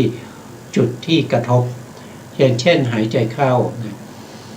หายใจเข้ายาวก็รู้ก็1หายใจออกยาวก็รู้ตรงที่จุดกระทบก็นับ2นับไปช้าๆนะครับ3 4 5แล้วก็เริ่ม1ใหม่นะครับหายใจออกนะครับก็นับ1ใหม่1 2 3 4 5 6นะครับก็นับไปอย่างนี้เมื่อถึง6แล้วก็นับ1ใหม่นับ1ใหม่จนไปถึง7เมื่อถึง7แล้วก็เริ่ม1ใหม่ไปถึง8เมื่อไปถึง8ก็มาเริ่ม1ใหม่ไปถึง9ไปถึง9แล้วก็เริ่ม1ใหม่ไปถึง10เมื่อถึง10แล้วก็เริ่มนับใหม่ก็คือนับ1ไปถึง5นะครับแล้วก็1ถึง6 1ถึง7 1ถึง8 1ถึง9 1ถึง10แล้วก็กลับมาที่1ถึง5ใหม่ก็นับอย่างนี้นะครับนับอย่างนี้ไปเรื่อยๆต้องครบ3อย่างนะครับ1คือการนับก็ต้องรู้แล้วก็ติดตามลมไปด้วยอนุพันธนาคือตรงที่กระทบก็คือพุสนะกระทบยาวเราก็นับยาวไปกระทบสั้นก็นับสั้นกระทบยาวนะครับก็นับไปกระทบสั้นก็นับไปให้อย่าหลงคืออย่านับต่ำกว่า5อย่านับเกิน10แล้วก็อย่านับข้ามลำดับกันต้องนับให้ถูกต้องนะครับไม่หลงไม่ลืมไม่เผลอถ้าเผลอไปลมปากที่กระทบนั้นไม่ชัดเจนเราก็ไม่นับปรากฏชัดเจนเมื่อไหร่ก็นับถ้าไม่ชัดเจนก็ผ่านไปทำอย่างนี้ไปเรื่อยๆอันนี้เราเรียกว่าเป็นวิธีการนับแบบทัญญมามักกะขนาในคือนับช้าๆเริ่มต้นนี้ต้องนับช้าๆก่อนนะครับที่เราหายใจเข้าแล้วก็หายใจออกก็นับไปด้วยนับช้าๆไปนะครับเมื่อนับช้าๆไปติดต่อเนื่องกันไม่ขาดสายคือไม่ติดขัดไม่ติดขัดไม่ข้ามลำดับไม่ต่ำกว่า5ไม่เกิน10ไม่เผลอสตินับได้อย่างนี้ติดต่อกันไปเรื่อยๆเนี่ยกำลังของคณิกะสมาธิก็จะเริ่มพัฒนามีกำลังมากขึ้นลมหายใจที่เรานับอยู่นะครับโดยปกติเราไม่ได้บังคับลมหายใจนะครับลมหายใจที่หายใจตามปกตินั้นก็จะเร็วขึ้นท่านบอกอย่างนั้นถ้าเรานับแบบทัญญกะทัญญมามักกะนะครับนับแบบช้าๆเนี่ยถ้าเราได้รอบได้ความบริบูรณ์ได้ความชำนาญแล้วลมหายใจก็จะพัฒนาเปลี่ยนสภาพเร็วขึ้นนะคือมันเป็นไปโดยธรรมชาติมันจะเร็วขึ้น เมื่อลมเร็วขึ้นเนี่ยเราก็จะต้องทิ้งการนับแบบธัญญมามกะมานับแบบเร็วขึ้นนั่นก็คือโคปาลกะคะนานาในคือนับอย่างคนเลี้ยงโคนะครับลมหายใจ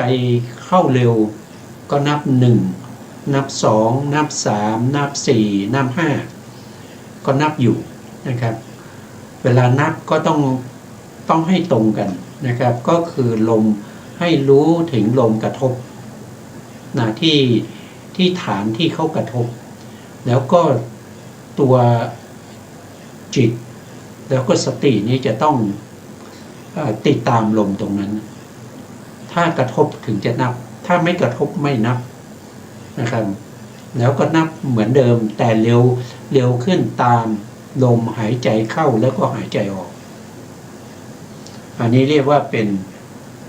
การนับแบบเร็วนับแบบคนเลี้ยงโคปาลกะคะนานาในนี่ก็เมื่อเรานับไปอยู่อย่างนี้เนี่ยนับไปเรื่อยๆนะครับถ้ามันไม่เกิดการติดขัดนะครับไม่นับผิดนะครับไม่หลงรอบนะแล้วก็ไม่ต่ำกว่า5ไม่เกิน10ติดต่อเนื่องกันไปในการในการนับอย่างนี้เนี่ยไปเรื่อยๆเนี่ยเราจะรู้สึกว่ามันสัมพันธ์กันมันสัมพันธ์กันมันติดต่อกันต่อเนื่องกันสะดวกสบายจิตก็สงบนะตอนนี้จิตยังเป็นคณิกะสมาธิอยู่นะเราก็จะหยุดนับเรารู้สึกเองว่าถึงตรงที่มันนับติดต่อเนื่องกันได้อย่างไม่ติดขัดไม่ผิดนะครับเราก็หยุดนับเมื่อเราหยุดนับเราก็ใส่ใจที่ลมกระทบรู้ลมเข้าแล้วก็ลมออกอยู่ตามสภาวะของการหายใจนั้นไปเรื่อยๆแต่ถ้าเราใช้สติที่ไปกำหนดรู้ที่ลมกระทบนั่นเกิดมันเผลอไปตอนนี้เราไม่ได้นับแล้วมันเผลอไปพอมันเผลอไปเนี่ยมันหลงคือสตินะไม่ได้เกาะอยู่กับที่ลมกระทบต้องกลับไปนับใหม่นะต้องกลับไปนับใหม่ไปเริ่มนับใหม่ไปเริ่มถ้าลมหายใจที่เรากลับไปนับเนี่ยมันเร็วเราก็ต้องนับเร็วนะเป็นแบบคนเลี้ยงโคแต่ถ้าลมหายใจที่เรากลับไปนับเนี่ยลมหายใจเข้าช้าก็คือหมายความว่าเราก็ต้องนับช้าตามลมหายใจก็พัฒนาลมหายใจขึ้นมาอีกเมื่อลมหายใจพัฒนามาจนถึงตรงจุดที่เราพอจะหยุดนับได้เราก็ต้องหยุดนับเมื่อเราหยุดนับแล้วเนี่ยลมหายใจที่เรารู้เห็นที่มันกระทบอยู่ที่ปลายจมูกด้วยตัวสติเนี่ยติดต่อเนื่องกันไปด้วยดีเนี่ยสตินี้ก็จะพัฒนาขึ้นนะครับปัญญาก็จะเกิดขึ้นนะสมาธิก็จะเกิดขึ้นความเพียรที่เราเริ่มมาตั้งแต่ตอนแรกนะครับก็จะพัฒนาขึ้นเมื่อปัญญาพัฒนาขึ้นเนี่ยเราก็จะเห็นอะไรนะครับเราก็จะเห็นตรงนี้นะครับก็จะเข้าสู่ในธรรมหมวดที่1ในธรรมหมวดที่1หรือจักตุกะที่1นะครับตามวิธีกายานุปัสสนานะ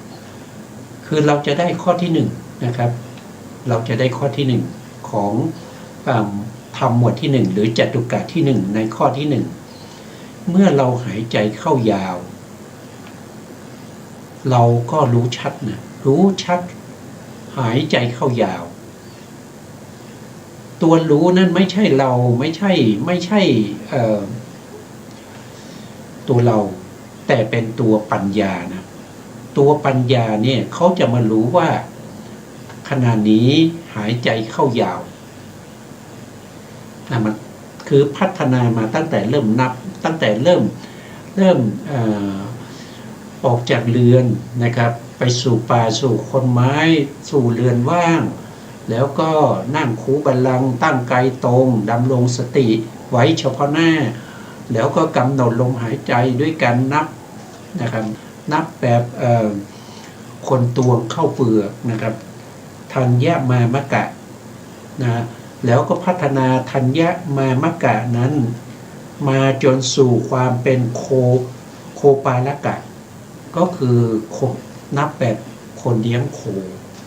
เร็วขึ้นพอเร็วขึ้นครบได้อย่างติดต่อเนื่องกันนะครับไม่หลุดไม่เผลอเราก็หยุดนับเมื่อเราหยุดนับสตินั้นก็ไม่เผลอสตินั้นก็ยังเกาะอยู่ที่ลมกระทบนั้นเมื่อเกาะอยู่ที่ลมกระทบนั้นเป็นระยะเวลาช่วงหนึ่งก็จะพัฒนามาเป็นจตุกะที่หนึ่งนะครับข้อที่หนึ่งเมื่อหายใจเข้ายาวรู้ชัดว่าหายใจเข้ายาวอันนี้เป็นปัญญาเกิดขึ้นแล้วแต่ขณะนี้สมาธิยังอยู่ที่คณิกะสมาธินะสมาธิคณิกะสมาธิที่ติดต่อเนื่องกันมาเรื่อยๆก็มีกำลังละเริ่มมีกำลังขึ้นนะครับนะเมื่อหายใจออกยาวก็รู้ชัดว่าหายใจออกยาวตัวรู้คือตัวปัญญาเกิดขึ้นเนื่องจากสมาธิเนื่องจากสตินะครับมีสติมีสมาธิแล้วก็มีความเพียรมีอาตาปีนะครับอยู่ตั้งแต่เริ่มนับมานะครับจนถึงทิ้งการนับปัญญาก็พัฒนาขึ้นรู้ว่าหายใจเข้ายาวหายใจออกยาวด้วยคณิกะสมาธิที่มีกำลังนะเมื่อเราหายใจเข้าสั้นก็รู้ชัดว่าหายใจเข้าสั้นปัญญาก็รู้อีกนะครับเมื่อหายใจออกสั้นรู้ชัดว่าหายใจออกสั้นปัญญาก็เป็นตัวรู้นะสติก็ตั้งอยู่หน้าฐานที่ลมกระทบนะครับมีตัววิริยะนะครับเป็นตัวที่คอยค้ำจุนไว้ปัญญาก็รู้ลมหายใจเข้ายาวก็รู้ว่ายาวหายใจออกยาวก็รู้ชัดว่าหายใจออกยาวหายใจเข้าสั้นก็รู้ชัดว่าหายใจเข้าสั้นหายใจออกสั้นก็รู้ชัดว่าหายใจออกสั้นลมหายใจเป็นไปตามธรรมชาติไม่มีการไปปรุงแต่งไม่มีการไปทำให้ลมหายใจเป็นไปตามอำนาจของผู้ปฏิบัติไม่ถูกนะต้องปล่อยให้ลมหายใจเป็นไปตามธรรมชาติเมื่อรู้อยู่อย่างนี้ไปเรื่อยๆเนี่ยต่อมาไม่นานเนี่ยปัญญานั้นก็พัฒนาขึ้นเห็นลมหายใจนะครับเห็นลมหายใจว่าลมหายใจเข้าเนี่ยมันมีต้นลมมันมีกลางลมแล้วก็มันมีปลายลมด้วยนะลมหายใจออกมันก็มีต้นลมมีกลางลมแล้วก็มีปลายลมด้วยนั่นแสดงว่าพัฒนามาถึงข้อที่3ในจตุกะที่1ข้อที่3ก็คือเธอสำเนียกก็คือใส่ใจศึกษาหรือปฏิบัติว่าเราจะรู้ชัดกองลมทั้งหมดหรือกองลมทั้งปวง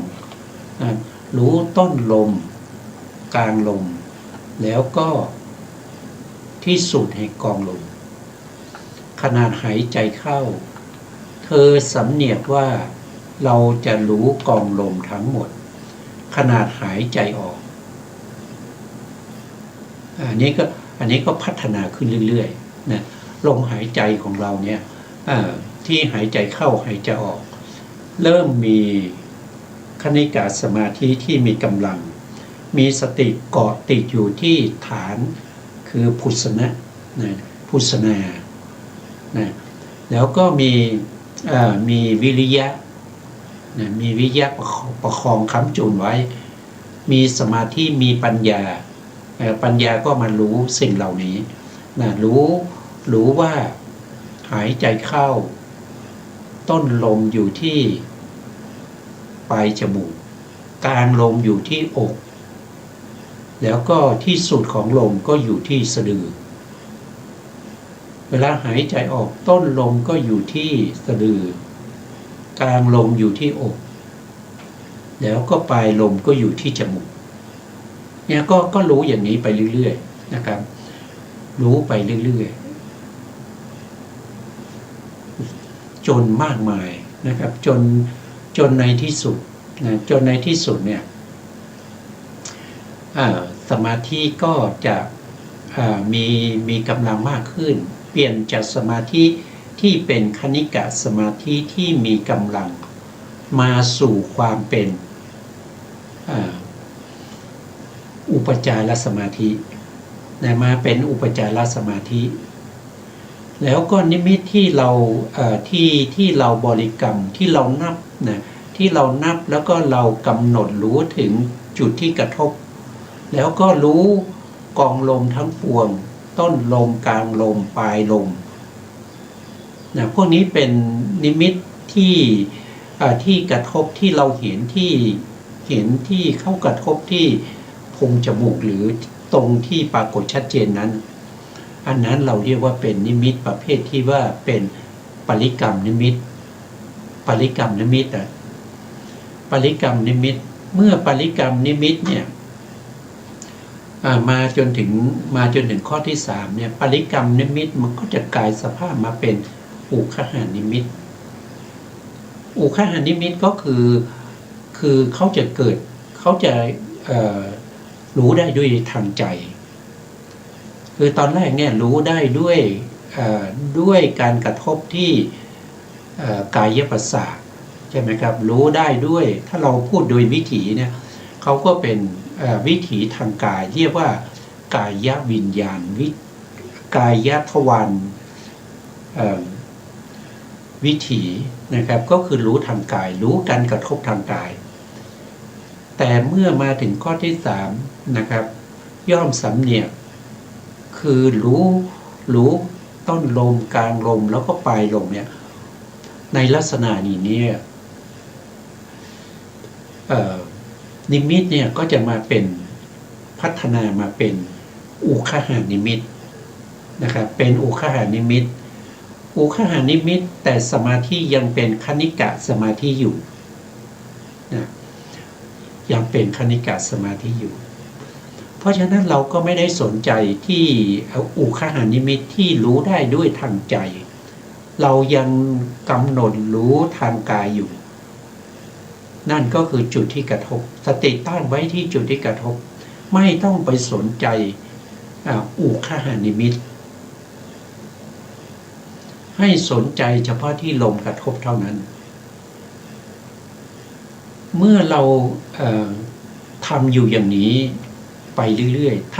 ถ้าไม่มีนิวรณ์ไม่มีอุปสรรคใดๆเข้ามาในจิตในใจของเรานะครับเราก็จะพัฒนาจากคณิกะสมาธิเนี่ยมาเป็นอุปจารสมาธิแล้วก็เปลี่ยนจากอุคหานิมิตนั้นมาเป็นปฏิภาคนิมิตเริ่มพัฒนามาเป็นปฏิภาคนิมิตเมื่อพัฒนามาเป็นปฏิภาคนิมิตเนี่ย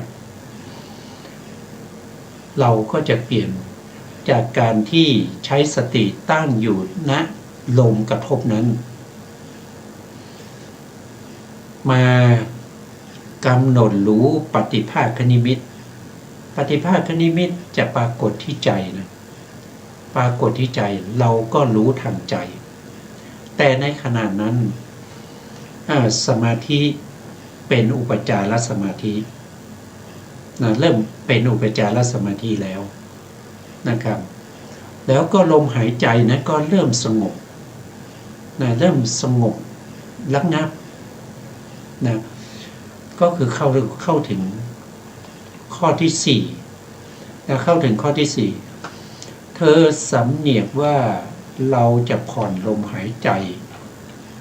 ขนาดหายใจเข้าก็คือใส่ใจศึกษาปฏิบัติผ่อนลมหายใจก็คือทำให้ลมหายใจเนี่ยมันสงบระงับลงนะครับจากที่ลมหายใจหยาบลมหายใจนั้นก็จะสงบระงับเมื่อลมหายใจนั้นสงบระงับสมาธิเป็นอุปจารสมาธินิมิตเป็นปฏิภาคนิมิตแล้วเราก็หายใจเข้าเธอสำเนียกว่าเราจะผ่อนลมหายใจแล้วก็หายใจออกทำอยู่อย่างนี้นะทำอยู่อย่างนี้ไม่นานนะไม่นานเนี่ยปฏิภาคนิมิตนั้นจากปฏิภาคนิมิตที่ใสนะเปลี่ยนสภาพใสคือความแตกต่างของอุคหานิมิตกับปฏิภาคนิมิตเนี่ยก็จะแตกต่างกันอุคหานิมิตนี้มันยังเหมือนกับของจริงตอนที่เราใช้สติในการกำหนดรู้ถึงลมกระทบที่ฐานกระทบนั้นก็จะเหมือนกันกับในใจของเราที่ไปปรากฏที่ใจที่เรียกว่าอุคหานิมิตเนี่ยก็เหมือนกันสภาพเนี่ยเหมือนกันกับปริกรรมนิมิตแต่ไปปรากฏทางใจเรียกว่าอุคหานิมิตนะปริกรรมนิมิตและอุคหานิมิตนี้มีสภาพเหมือนกันแต่ความรู้สึกจะแตกต่างกันก็คือ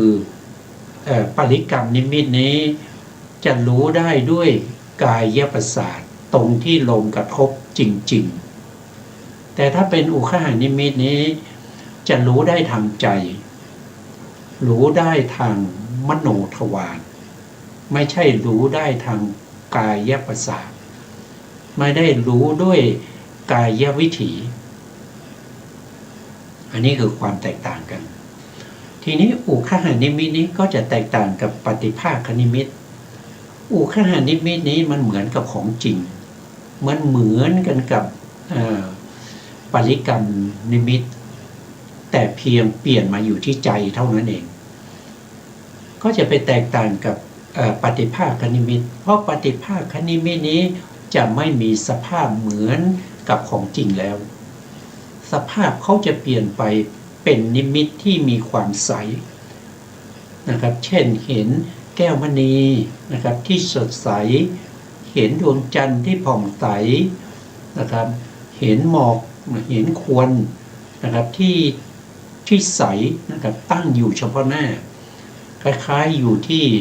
ลมหายใจของเรานั่นคือปฏิภาคนิมิตไม่เหมือนของจริงนะแต่จะสดใสภาพจะเป็นเงาเพราะฉะนั้นเราก็จะเปลี่ยนจากการกำหนดรู้ที่พุทธนะที่ฐานของลมกระทบมากำหนดรู้ที่ปฏิภาคนิมิตทำอยู่อย่างนี้นะครับไม่นานท่านก็บอกว่าสามารถจะเข้าถึงอะไรเข้าถึงอัปปนานะครับอัปปนาคือปฐมฌานนะครับพัฒนาจากสมาธิที่เป็นอุปจารสมาธิไปสู่อัปปนาสมาธิจิตก็จะไปตั้งมั่นอยู่ที่ปฏิภาคนิมิตจิตนั้นหมายถึงทั้งตัวสติทั้งตัวปัญญาแล้วก็วิริยะนะครับสมาธิ แล้วก็องค์ฌานที่ประกอบก็จะมีวิตกวิจารปิติสุขเอกคตาพวกนี้จะทำหน้าที่ในการเพ่งนะครับกำหนดรู้อยู่ที่ปฏิภาคนิมิตนั้นแสดงว่าเราได้ปฐมฌานแล้ว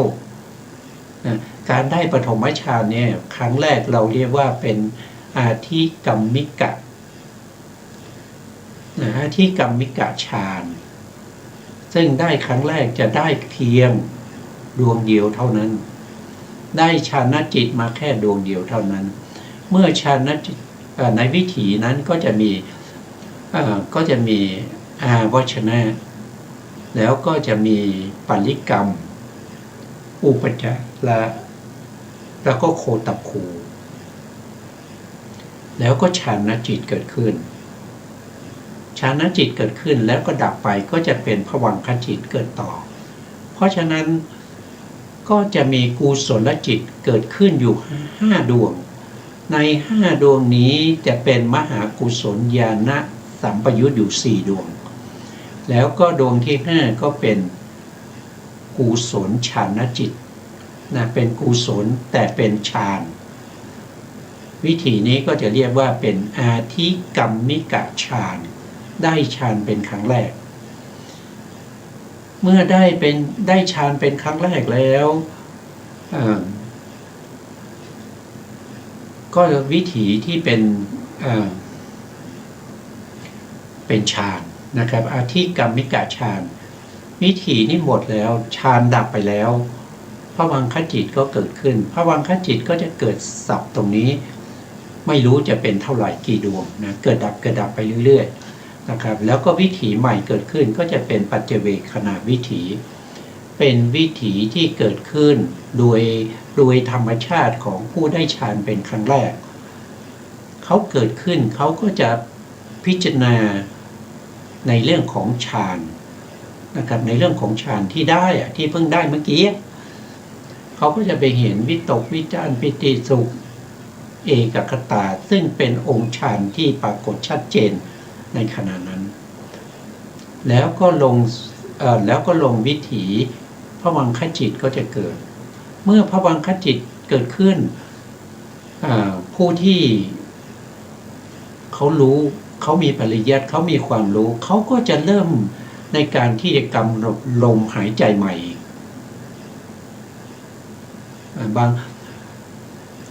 บางท่านก็อาจจะไปกำหนดลมหายใจไปดูที่จุดกระทบนะครับรู้ลมหายใจเข้ายาวหายใจออกยาวหายใจเข้าสั้นหายใจออกยาวหายใจออกสั้นก็พัฒนาขึ้นมาอีกจนได้ฌานเป็นครั้งที่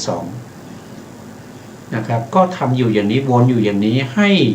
ห้ฌานจิตที่เกิดขึ้นที่ครั้งแรกเราได้แค่ดวงเดียวใช่ไหมครับต่อไปเราก็พัฒนาฌานจิตให้เกิดขึ้นมากๆนะจาก1ดวงอาจจะได้มาครั้งที่2อาจจะได้5ดวง10ดวงไปเรื่อยๆนะครับจนในที่สุดเนี่ยฌานจิตนั้นจะเกิดขึ้นมามากมายนะครับอาจจะเป็นหลายร้อยหลายพันหลายหมื่นหลายแสนเพราะว่าจิตเวลาเราจิตเนี่ยจะเกิดดับเร็วนะครับเกิดขึ้นมาตั้งอยู่แค่ขณะเดียวแล้วก็ดับไปฌานจิตก็เหมือนกัน1ดวงก็เกิดขึ้นมาแค่1ขณะแล้วก็ตั้งอยู่1ขณะแล้วก็ดับไปเพราะฉะนั้นในขณะที่ลาดนิ้วมือ1จิตที่เกิดขึ้นเท่ากับแสนโกฏนะครับจิตเกิดดับไปตั้งแสนโกฏ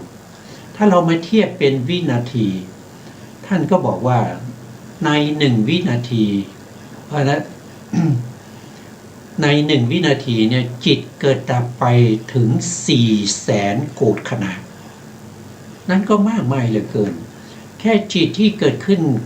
ที่เป็นฌานจิตเกิดดับสัก100สักพันสักหมื่นหรือว่าเป็นล้านเนี่ยมันใช้เวลานิดเดียวนะครับยังไม่ถึงวินาทีเลยเพราะฉะนั้นก็ต้องทำให้ ต้องพัฒนาอยู่ต้องมีการฝึกซ้อมเข้าออกอยู่อย่างนี้นะหลุดไปก็เข้ามาใหม่นะต้องทำอย่างนี้ไปเรื่อยๆนะครับเขาเรียกว่าทำให้เกิดความชำนาญถ้าสมมติเราไม่ทำอย่างนี้เนี่ยฌานที่เราได้เนี่ยมันเป็นโลกิยฌานนะมันเป็นรูปฌานเป็นปฐมฌานโดยมีอานาปานะโดยมีอานาปานะก็คือลมหายใจเนี่ยเป็นอารมณ์เริ่มต้นจากลมหายใจมาเป็นอารมณ์เป็นปฐมฌานถ้าเราไม่ทำมันก็จะเสื่อมมันก็จะเสื่อมถ้าสมมติเราได้แล้วเราไม่ทำเราไม่เข้าออกไม่ฝึกซ้อมเนี่ยมันก็เสื่อมอย่างเช่นเราได้แล้วโอ้ดีใจนะครับดีใจลุกขึ้นไปเข้าห้องน้ำแล้วก็กลับมานั่งใหม่ตอนนี้มันไม่ต่อเนื่องแล้วครับมันจะต้องใช้เวลาอีกไม่รู้นะ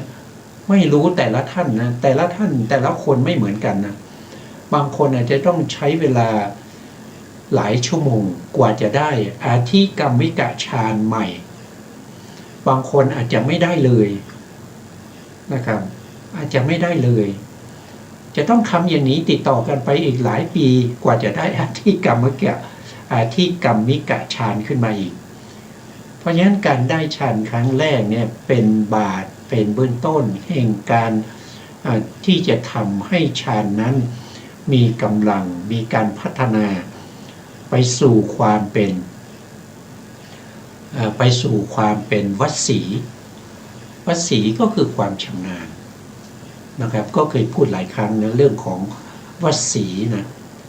วัดสีก็จะมีอยู่5อย่างนะครับหนึ่งก็คือเขาเรียกว่าเป็น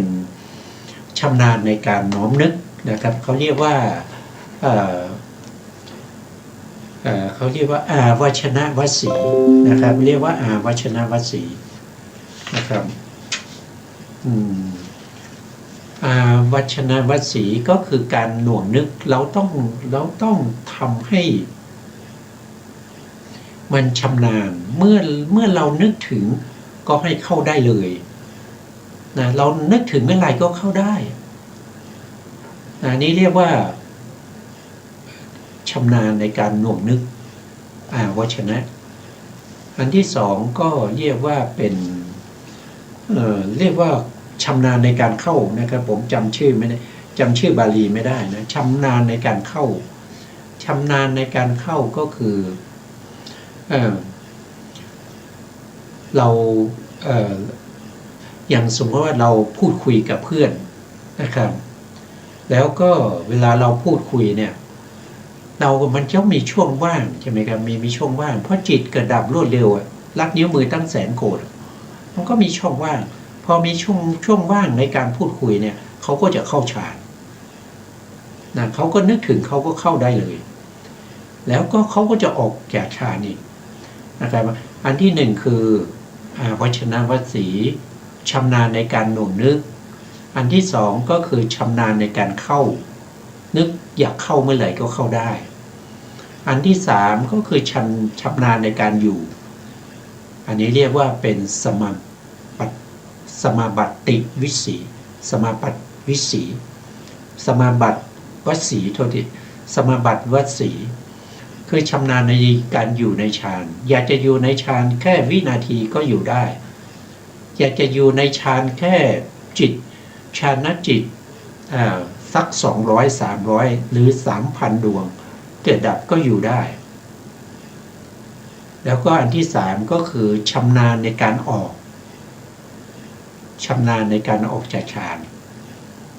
อันที่สี่แล้วนะหนึ่งคือหน่วงนึกสองคือชำนาญในการเข้า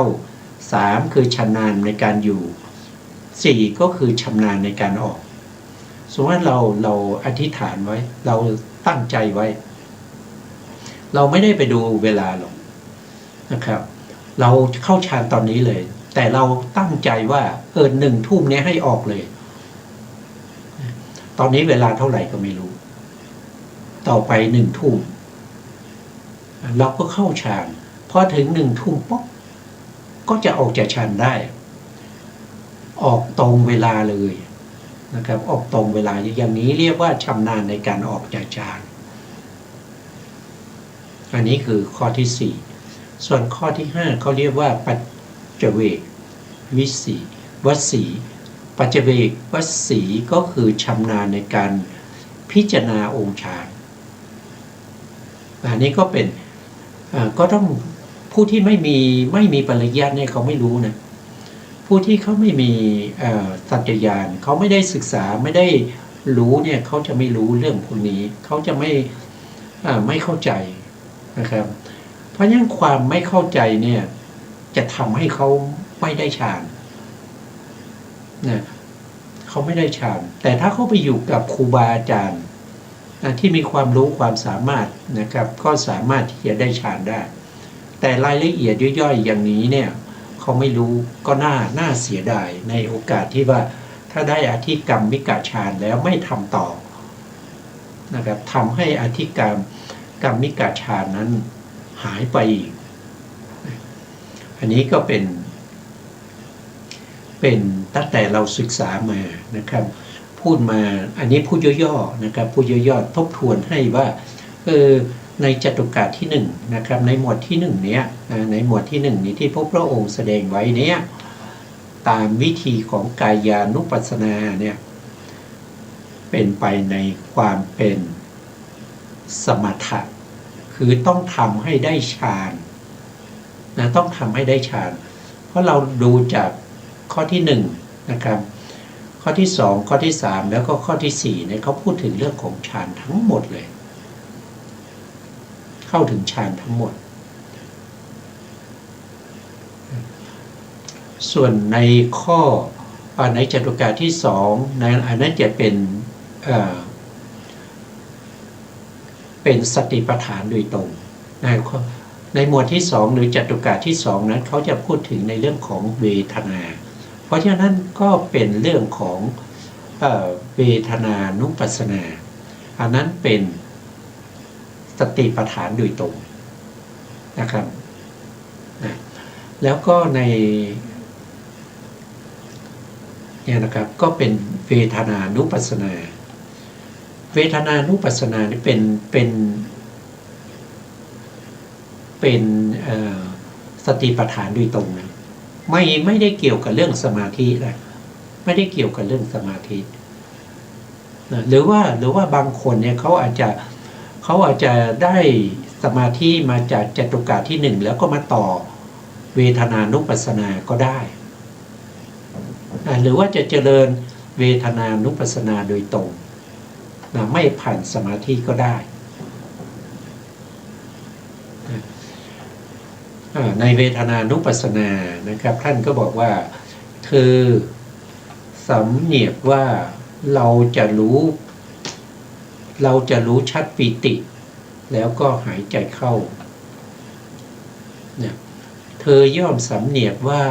เราจะรู้ชัดปิติหายใจออกอันนี้เป็นเวทนานุปัสสนานะครับเป็นสติปัฏฐานโดยตรงนะครับไม่ต้องทำฌานก่อนไม่ต้องทำสมาธิก่อนนะหรือว่าจะทำสมาธิแล้วมาต่อเวทนาก็ได้นะครับเป็นได้ทั้งวิปัสสนาโดยตรงแล้วก็มีสมาธิเป็นบาทก็ได้นะส่วนข้อที่6เธอย่อมสำเนียกว่าเราจะรู้ชัดสุขนะครับอันนี้ก็สุขก็เวทนานะขนาดหายใจเข้า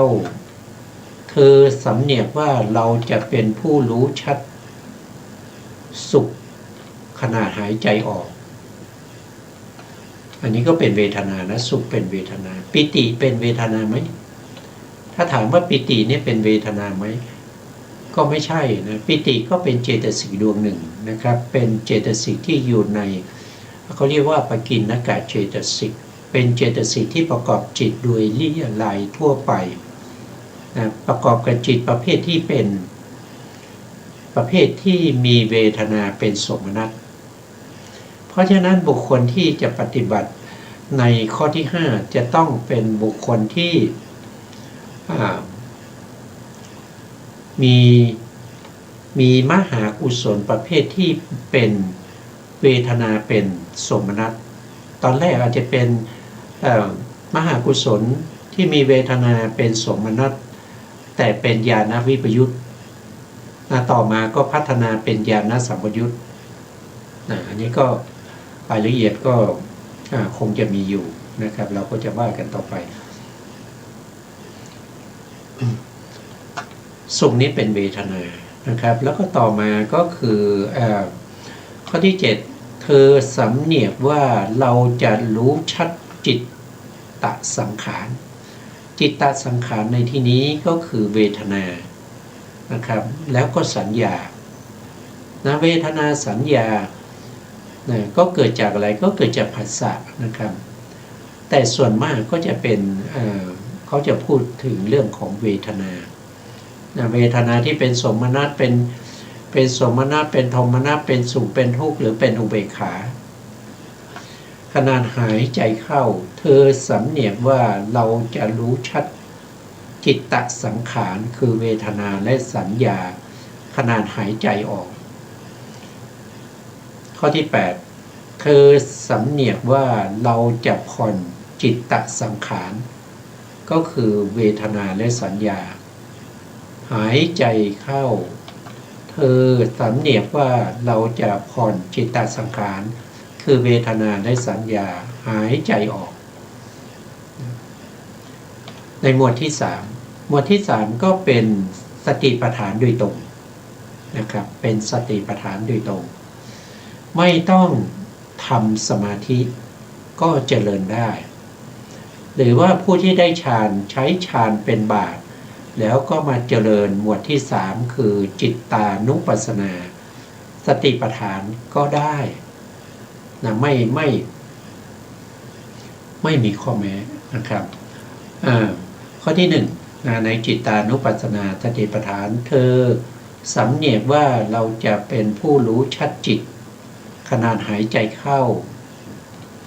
เธอสำเนียกว่าเราจะเป็นผู้รู้ชัดจิตขณะหายใจออกข้อที่ 2เธอสำเนียกว่าเราจะเป็นผู้ทำจิตให้ล่าเริงขณะหายใจเข้าเธอย่อมสำเนียกว่าเราจะทำจิต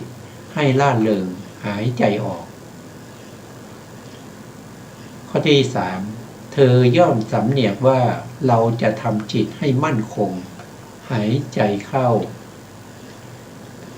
เธอสำเนียกว่าเราจะทำจิตให้มั่นคงขณะหายใจออกข้อที่ 4เธอสำเนียกว่าเราจะทำจิตให้หลุดพ้นนะครับหลุดพ้นจากนิวรณ์ท่านบอกมีวงเล็บว่านิวรณ์นะขณะหายใจเข้าเธอสำเนียกว่าเราจะทำจิตให้หลุดพ้นจากนิวรณ์แล้วก็หายใจออกนิวรณ์มี5นะครับนิวรณ์มีอยู่5ในนิวรณ์5ก็จะมีกามฉันทานิวรณ์นะกามฉันทานิวรณ์เนี่ย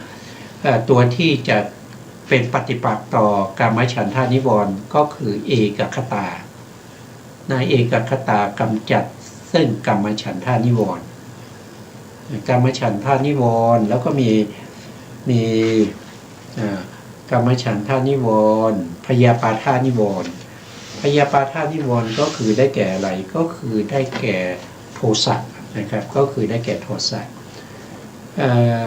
พยาปาทานิวรณ์เนี่ยก็จะเป็นปฏิปักษ์ต่อปิตินะถ้าเราไม่มีปิติเนี่ยนั่นแสดงว่าพยาปาทานิวรณ์นะครับมาครอบงำจิตนะถ้ามีปิติเมื่อไหร่พยาปาทานิวรณ์เข้าไม่ได้นะถ้ามีเอกคตาเมื่อไหร่นะครับกามฉันทะก็เข้าไม่ได้นะครับถ้ามีสุขเมื่อใดอุทธัจจะกุกุจจะก็เข้าไม่ได้เพราะสุขนี้เป็นปฏิปักษ์ต่ออุทธัจจะกุกุจจะ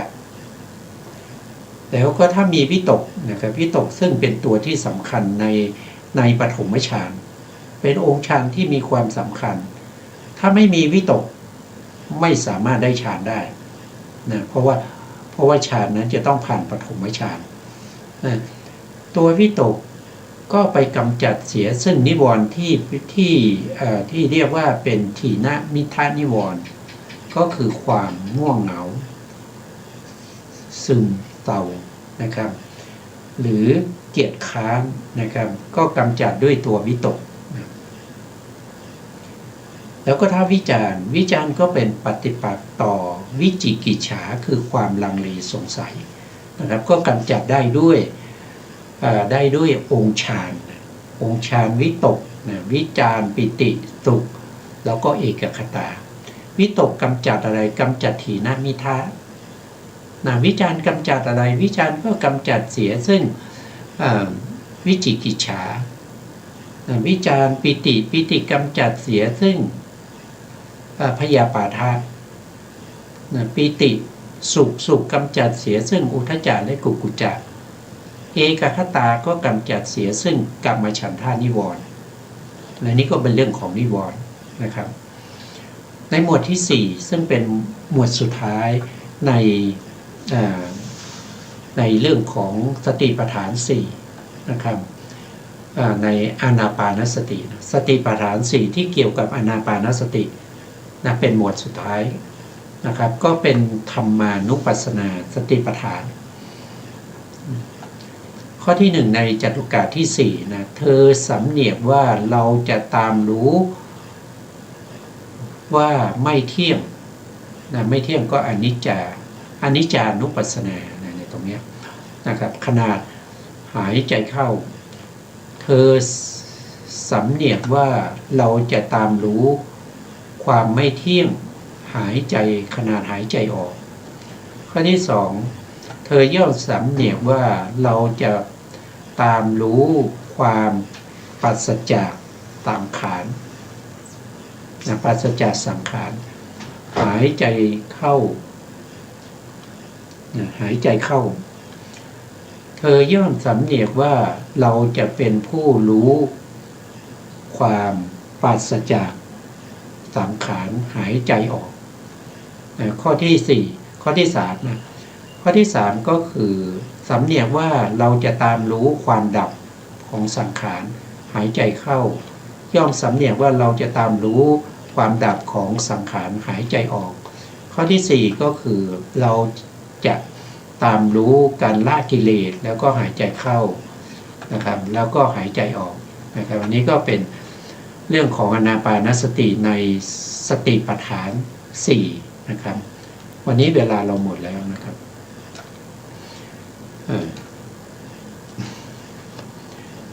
สุดท้ายนี้ขอกราบขอบพระคุณพระครูสมุทรวิสุวรรณวรกิจโจผู้อำนวยการสถานีวิทยุเพื่อการศึกษาพระพุทธศาสนาและวัฒนธรรม FM 104.5 เมกะเฮิรตซ์วัดฝายหินจังหวัดเชียงใหม่ได้ขอกราบขอบพระคุณพระครูสมุทรวิสุวรรณวรกิจโจผู้อำนวยการสถานีวิทยุเพื่อการศึกษาพระพุทธศาสนาได้บอกนะครับโทษทีนะครับขอกราบขอบพระคุณพระครูปริยัติยานุศาสตร์ขอบคุณท่านผู้ฟังและผู้ชมทุกท่านที่ติดตามในรายการพระไตรปิฎกลอยฟ้าพบกันใหม่ในโอกาสต่อไปครับวันนี้ลาไปก่อนครับสวัสดีครับ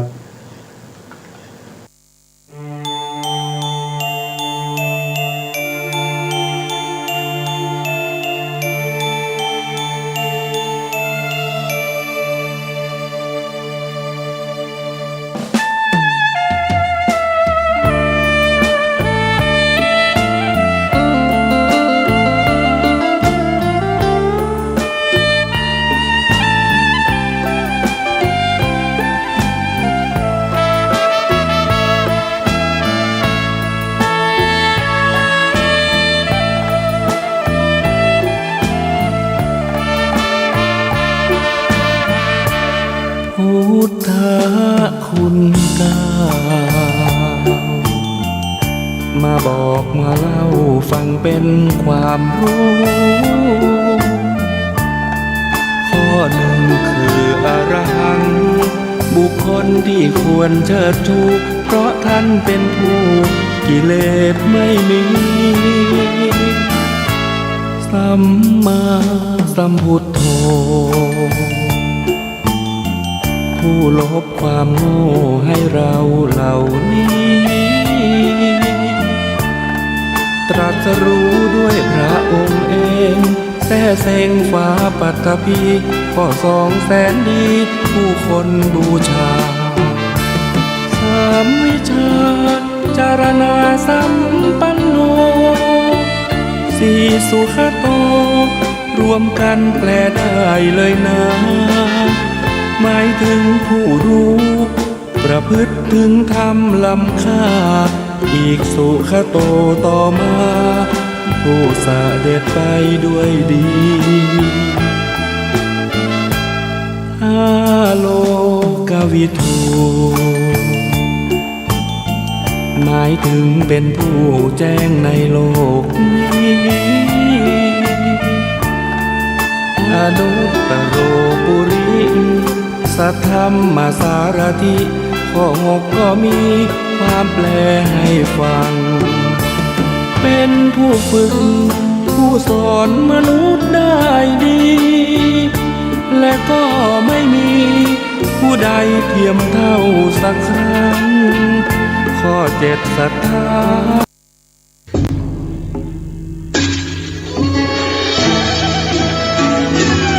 ขอเชิญพุทธศาสนิกชนทุกท่านร่วมทำบุญผ้าป่าสามัคคีและร่วมเป็นเจ้าภาพโรงทานในพิธีทำบุญ1 ทศวรรษ 10 ปีที่พักสงฆ์สถาบันธรรมาภิวัตรบ้านศพเตินตำบลศพปาดอำเภอแม่เมาะจังหวัดลำปางในวันที่17 สิงหาคม 2565 เวลา 9 น.ถึง 15 น.30 นาทีบุญใหญ่ 10 ปีมีครั้งเดียวท่านสามารถร่วมทำบุญและเป็นเจ้าภาพโรงทานผ่านบัญชีธนาคารกรุงไทยสาขาประตูชัยชื่อบัญชีที่พักสงฆ์ธรรมาภิวัตรเลขบัญชี ภ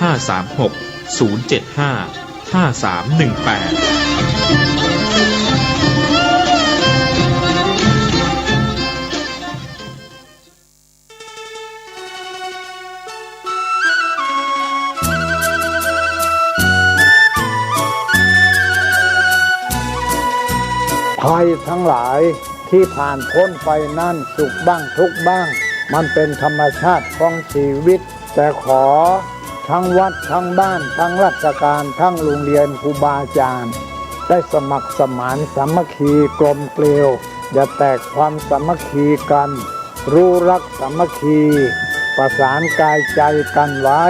เพราะประเทศไทยพระพุทธศาสนาเป็นศาสนาประจำชาติไทยเพราะฉะนั้นคนไทยมีคุณธรรมประจำใจ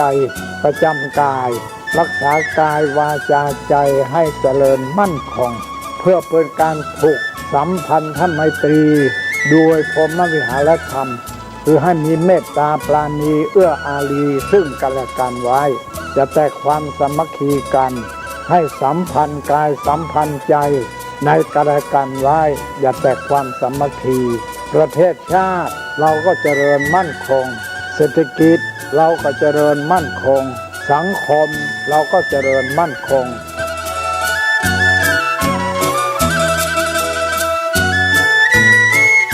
ธรรมะข้อคิดจากพระเดชพระคุณท่านเจ้าคุณพระเทพวิสุทธิคุณด้วยความปรารถนาดีจากสถานีวิทยุพระพุทธศาสนาคลื่นธรรมะเพื่อประชาชน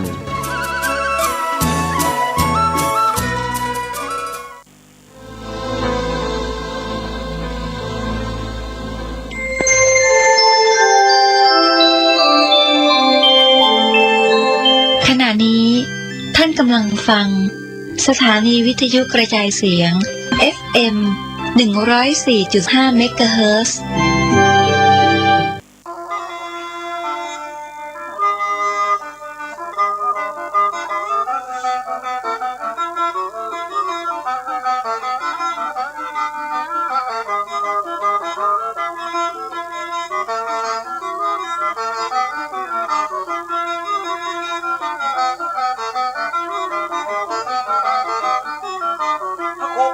อุทัยรัตนปัญโย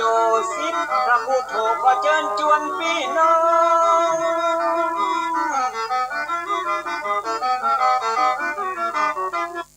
สาธุชนทุกคนแห่งห้องล้านนา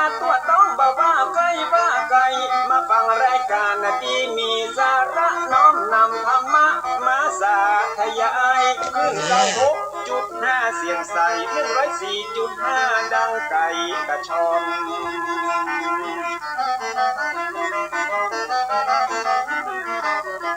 ของบ่ดีบ่เอามาตำของบ่ลำบ่เอามาป้อนปรมัตถธรรมที่เป็นยอดมอนของพระชินวรทรงตรัสสอนสั่งมันมาสัปปะเรื่องในล้านนาและภูมิปัญญาของคนบ่เก่าถ้าบ่ฟังคนเฒ่าทุกเจ้าเพิ่นสอนมีพระตัวขาดนอนมีที่นอนขาดมุ้ง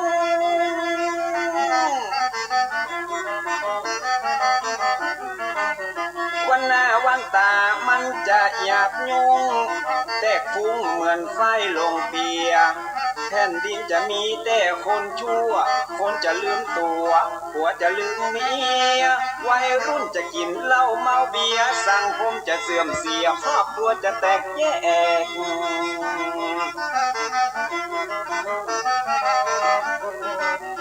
ถ้าฟังคนเฒ่าตุเจ้าเพื่อนสอนมีผ้าตัวมีหมอนมีที่นอนมุ้งแขกแผ่นดินบ่เอาห้องแตกวัยรุ่นจะบ่แหกกฎเกณฑ์กองฮีบจะดีรายการธรรมะสร้างสรรค์ชีวีฟังเติดจะมีแต่คุณประโยชน์ฟังธรรมะแล้วพิจารณาว่าใจเข้าหูขวาแล้วออกหูซ้าย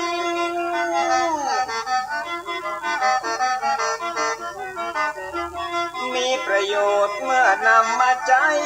ในชีวิตอย่างมหาศาลเตือนบอกให้ได้ประมาทบอกขาดเรื่องกินเรื่องทานคนมีศีลย่อมมาดลบันดาลให้สุขสำราญเจริญรุ่งโรจน์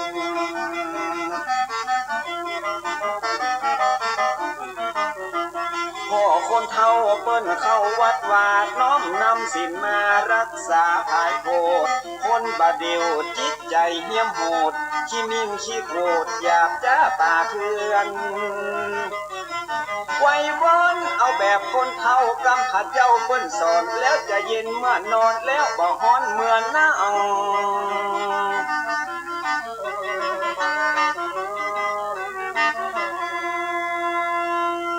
ขอเจริญสุขสวัสดีญาติโยมสาธุชนทุกท่านรายการทานธรรมทางสงบก็ได้มาพบปะกับญาติโยมถึงวันหนึ่ง ซึ่งตรงกับวันที่29วันศุกร์เดือนกรกฎาคมขึ้น1ค่ำเดือน11เริ่มเดือน11ละ11เหนือนะญาติโยมสาธุชนทั้งหลายเมื่อวานนี้เป็นวันที่พระสงฆ์นิกรชาวไทยทุกคนรอคอยที่จะได้ถวายเป็นพระราชกุศลให้กับพระองค์ท่านใน9รัชกาลที่10ญาติโยมสาธุชนทั้งหลายวันนี้อาตมาภาพก็พูดทั้งภาษากลางภาษาเมืองเหนือเนื่องจากว่า ญาติโยมมาจากต่างจังหวัดก็เยอะก็ฟังรายการนี้ก็อยากจะฟังทั้งเมืองทั้งไทยบ้างภาษาอังกฤษไม่ต้องนะ ปล่อยไปเรื่องของฝรั่งเขาแล้วก็คุยของเราฝรั่งก็คุยกับฝรั่งคนที่จะเข้าใจก็คือฝรั่งแต่นี่เราเป็นคนไทยญาติโยมสาธุชนทุกท่านประเทศไทยเรามีอยู่3สถาบันหลักชาติศาสนาและพระมหากษัตริย์ซึ่งเป็นเสาหลักของบ้านของเมืองถ้าขาดเสาใดเสาหนึ่งไปแล้วมันเอียงเนี่ยเหมือนบ้านมันเอียงไปนิดหน่อยมันใหญ่เดี๋ยวก็ล้มทั้ง3สถาบันนี้จะต้องเป็นสถาบันที่มั่นคง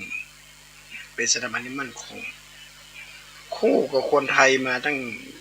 หลายยุคหลายชั่วอายุคนต่างชาติญาติโยมเรามองเปลือกนอกว่าเขามีความสุขนั้นมีชาวยุโรปท่านหนึ่งไม่ขอเอ่ยเพื่อประเทศไหนเขาบอกว่าบ้านเขาเนี่ยนะจะดูมวยถ่ายทอดสดก็ต้องเสียตังค์เล่นเน็ตก็ต้องเสียสตังค์เสียเยอะขนาดเลยอะไรก็เงินทองทั้งนั้นมาถึงเมืองไทยมันอิสระเสรีภาพอิสระเสรีภาพมาก คนไทยจะน้ำจิตน้ำใจดีอันนี้คนฝรั่งเขาเล่าให้ฟังในสถาบันพระมหากษัตริย์นี้ญาติโยมเปรียบเสมือนผืนแผ่นดินอันยิ่งใหญ่ผืนแผ่นดินอันกว้างใหญ่ไพศาลแต่ผืนแผ่นดินของพระมหากษัตริย์นี้ไม่เหมือนผืนแผ่นดินที่อื่นแปลงอื่นเป็นผืนแผ่นดินที่อุดมไปด้วยแร่ธาตุนานาชนิดเมล็ดพันธุ์หลายเหล่าหลายพันธุ์เจริญงอกงามเพราะว่าเกิดในผืนแผ่นดินแห่งนี้ดอกไม้แห่งเยาว์วัยถือกำเนิดเกิดมาไม่สมประกอบบางดอกหูหนวกบางดอกตาบอดบางดอกเพดานโหวบางดอกก็เป็นดอกไม้แห่งเยาว์วัยเมื่อถือกำเนิดเกิดมาไม่สมประกอบกลายเป็นภารกิจอันยิ่งใหญ่ของพ่อแม่ของผู้ปกครองกลายเป็นภาระหน้าที่ของรัฐบาลที่จะต้องมาดูแลแต่ดอกไม้เหล่านี้หล่นมาในผืนพระพีของเจ้าฟ้าเจ้าแผ่นดินแผ่นดินที่อุดมไปด้วยแร่ธาตุนั้นคือน้ำพระราชหฤทัยเราจะเรียกสั้นๆว่าในพระบรมราชูปถัมภ์ดอกไม้เหล่านี้เมื่อดอกไม้แห่งเยาว์วัยเมื่อได้รับแร่ธาตุจากเจ้าฟ้าเจ้าแผ่นดินกลายเป็นดอกไม้แห่งความหวังกลายเป็นดอกไม้ที่มีความเจริญงอกงามพร้อมที่จะสู้รับรุ่งอรุณของวันใหม่ชีวิตแล้วชีวิตเล่าญาติโยมสาธุชนทั้งหลายพระสถาบันพระมหากษัตริย์เป็นสถาบันที่คู่กับพระสงฆ์นิกรชาวไทยมาไม่ว่าจะเป็นยุคไหนสมัยไหนเราต้องมีสถาบันพระมหากษัตริย์เป็นศูนย์รวมจิตใจของคนไทยทั้งชาติ1 ปีมี365 วัน366 วันในพระบรมราชวงศ์ทุกพระองค์ไม่มีวันหยุดราชการญาติโยมอย่างที่นี่จะถึงเนี่ยวันที่28 29 30 31 4 วันข้าราชการได้เฮกันสนุกสนานพักผ่อนอยู่กับลูกกับเต้าอยู่กับบ้านแต่ในสถาบันพระมหากษัตริย์พระองค์ไม่มีวันหยุดราชการเลยเสด็จพระราชดำเนินออกตรวจเยี่ยมสาระสุขดิบของพระสงฆ์นิกรชาวไทยถือว่าคนไทยเราโชคดีที่สุดที่มีสถาบันพระมหากษัตริย์ทรงห่วงใยพระสงฆ์นิกรชาวไทยทุกหมู่เหล่ามองกันให้ง่ายญาติโยมเมื่อก็เนี่ยนะในป่าในเขาเนี่ยเราจะมีชุมชนมีชาวเขาเนี่ยมาอาศัยอยู่พออยู่แล้วก็การทำมาหากินก็ใช้วิธีเขาเรียกอย่างว่าทำไร่เลื่อนลอยการทำไร่เลื่อนลอยเนี่ยมีผลเสียต่อระบบนิเวศวิทยาคือก็ไปตัดไม้ทำลายป่านั่นแหละตัดไม้ตัดอะไรไม่ก่อนโหเยอะแยะเนี่ย ต้นไม้นั่นนี่แล้วนะแต่พระบาทสมเด็จพระเจ้าอยู่หัวพระองค์ทรงเห็นความสำคัญก็เลยเอาแล้วก็การปลูกดอกการปลูกพืชเมื่อสมัยก่อนเนี่ยเขาปลูกฝิ่นนะญาติโยมนะค้าฝิ่นค้าเฮโรอีนค้าผงขาวค้ากัญชาเมื่อก่อนนี่ไม่ได้อนุญาตกัญชาเป็นปัญหาหนักมากเลยเป็นปัญหาหนักพอพระองค์ได้นำเอาต้นกล้าพืชเมืองหนาวไม่ว่าจะเป็นกาแฟไม่ว่าจะเป็นใบชาไม่ว่าจะเป็นแคนตาลูปหรืออาจจะเป็นหลายอย่างและผลไม้เมืองหนาวนะญาติโยมเราจะเรียกกันสั้นๆว่าโครงการหลวงดอยคำเป็นผลไม้ที่ปราศจากสารพิษเป็นผลไม้ที่อยู่ในป่าที่มีอากาศเย็นๆอย่างดอยอินทนนท์ดอยอ่างขางอย่างนี้ญาติโยมโอ้ดีมากเลยนะเขาเรียกว่าผักปลอดสารพิษทำให้ชาวเขามีรายได้จากการปลูกฝิ่นรับๆล่อๆนำฝิ่นไปขาย ขายไปด้วยเสพไปด้วยติดไปด้วยเหล้ายาปลาปิ้งยาฝิ่นยาเฮโรอีนเนี่ยนี่เรามีสถาบันพระมหากษัตริย์ทรงห่วงใยพระสงฆ์นิกรชาวไทยเป็นอย่างมากเขตธุรกันดารที่ไหนเนี่ยนะเจ้าฟ้าเจ้าแผ่นดินเสด็จพระราชดำเนินไปทุกคนทุกแห่งสังเกตญาติโยมเมื่อก่อนสมัยพระคุณรามคำแหงเนี่ยถ้าใครมีปัญหาทุกข์ร้อนจะปกครองกับพ่อกับลูกประชาชนจะมันสั่นกระดิ่งที่หน้าวังแล้วพระองค์ก็จะเสด็จออกมาตัดสินคดีถ้อยคดีความพอมาถึงในยุคกรุงรัตนโกสินทร์ประชาชนไม่มีโอกาสได้ไปสั่นกระดิ่งในวังอยู่ไกลพระองค์เสด็จพระราชดำเนินถึงประตูบันไดบ้านญาติโยมได้เห็นภาพพระบรมฉายาลักษณ์ขี่โคนราชโกนล่างล้นเกล้าราชการที่10พระองค์ก็ทรงเป็นหน่อเนื้อติดตามพระราชบิดาไปทุกหนทุกแห่งเคยพูดง่ายๆว่าพระองค์ทราบถึงปัญหาของพระสงฆ์นิกรชาวไทยมากเพราะปัญหาเหล่านี้ซึมซับกับพระองค์ตั้งแต่สมัยเยาว์วัยอันนี้ญาติโยมท่านสาธุชนทั้งหลายเมื่อวานนี้พระสงฆ์ก็ไปรับบิณฑบาตไปสวดเจริญพุทธมนต์ เทิดพระเกียรติให้กับพระบาทสมเด็จพระเจ้าอยู่หัวรัชกาลที่11แต่ละทุกคนที่ไปใบหน้ายิ้มแย้มแจ่มใสมีความสุขเพราะได้ร่วมพิธีกรรมต่างๆนี่คือเป็นขนบธรรมเนียมประเพณีวัฒนธรรมพื้นบ้านทุกคนทุกแห่งญาติโยมนะการประกอบพิธีกรรมเหล่านี้ถือว่าเรามาร่วมสร้างความสมานฉันท์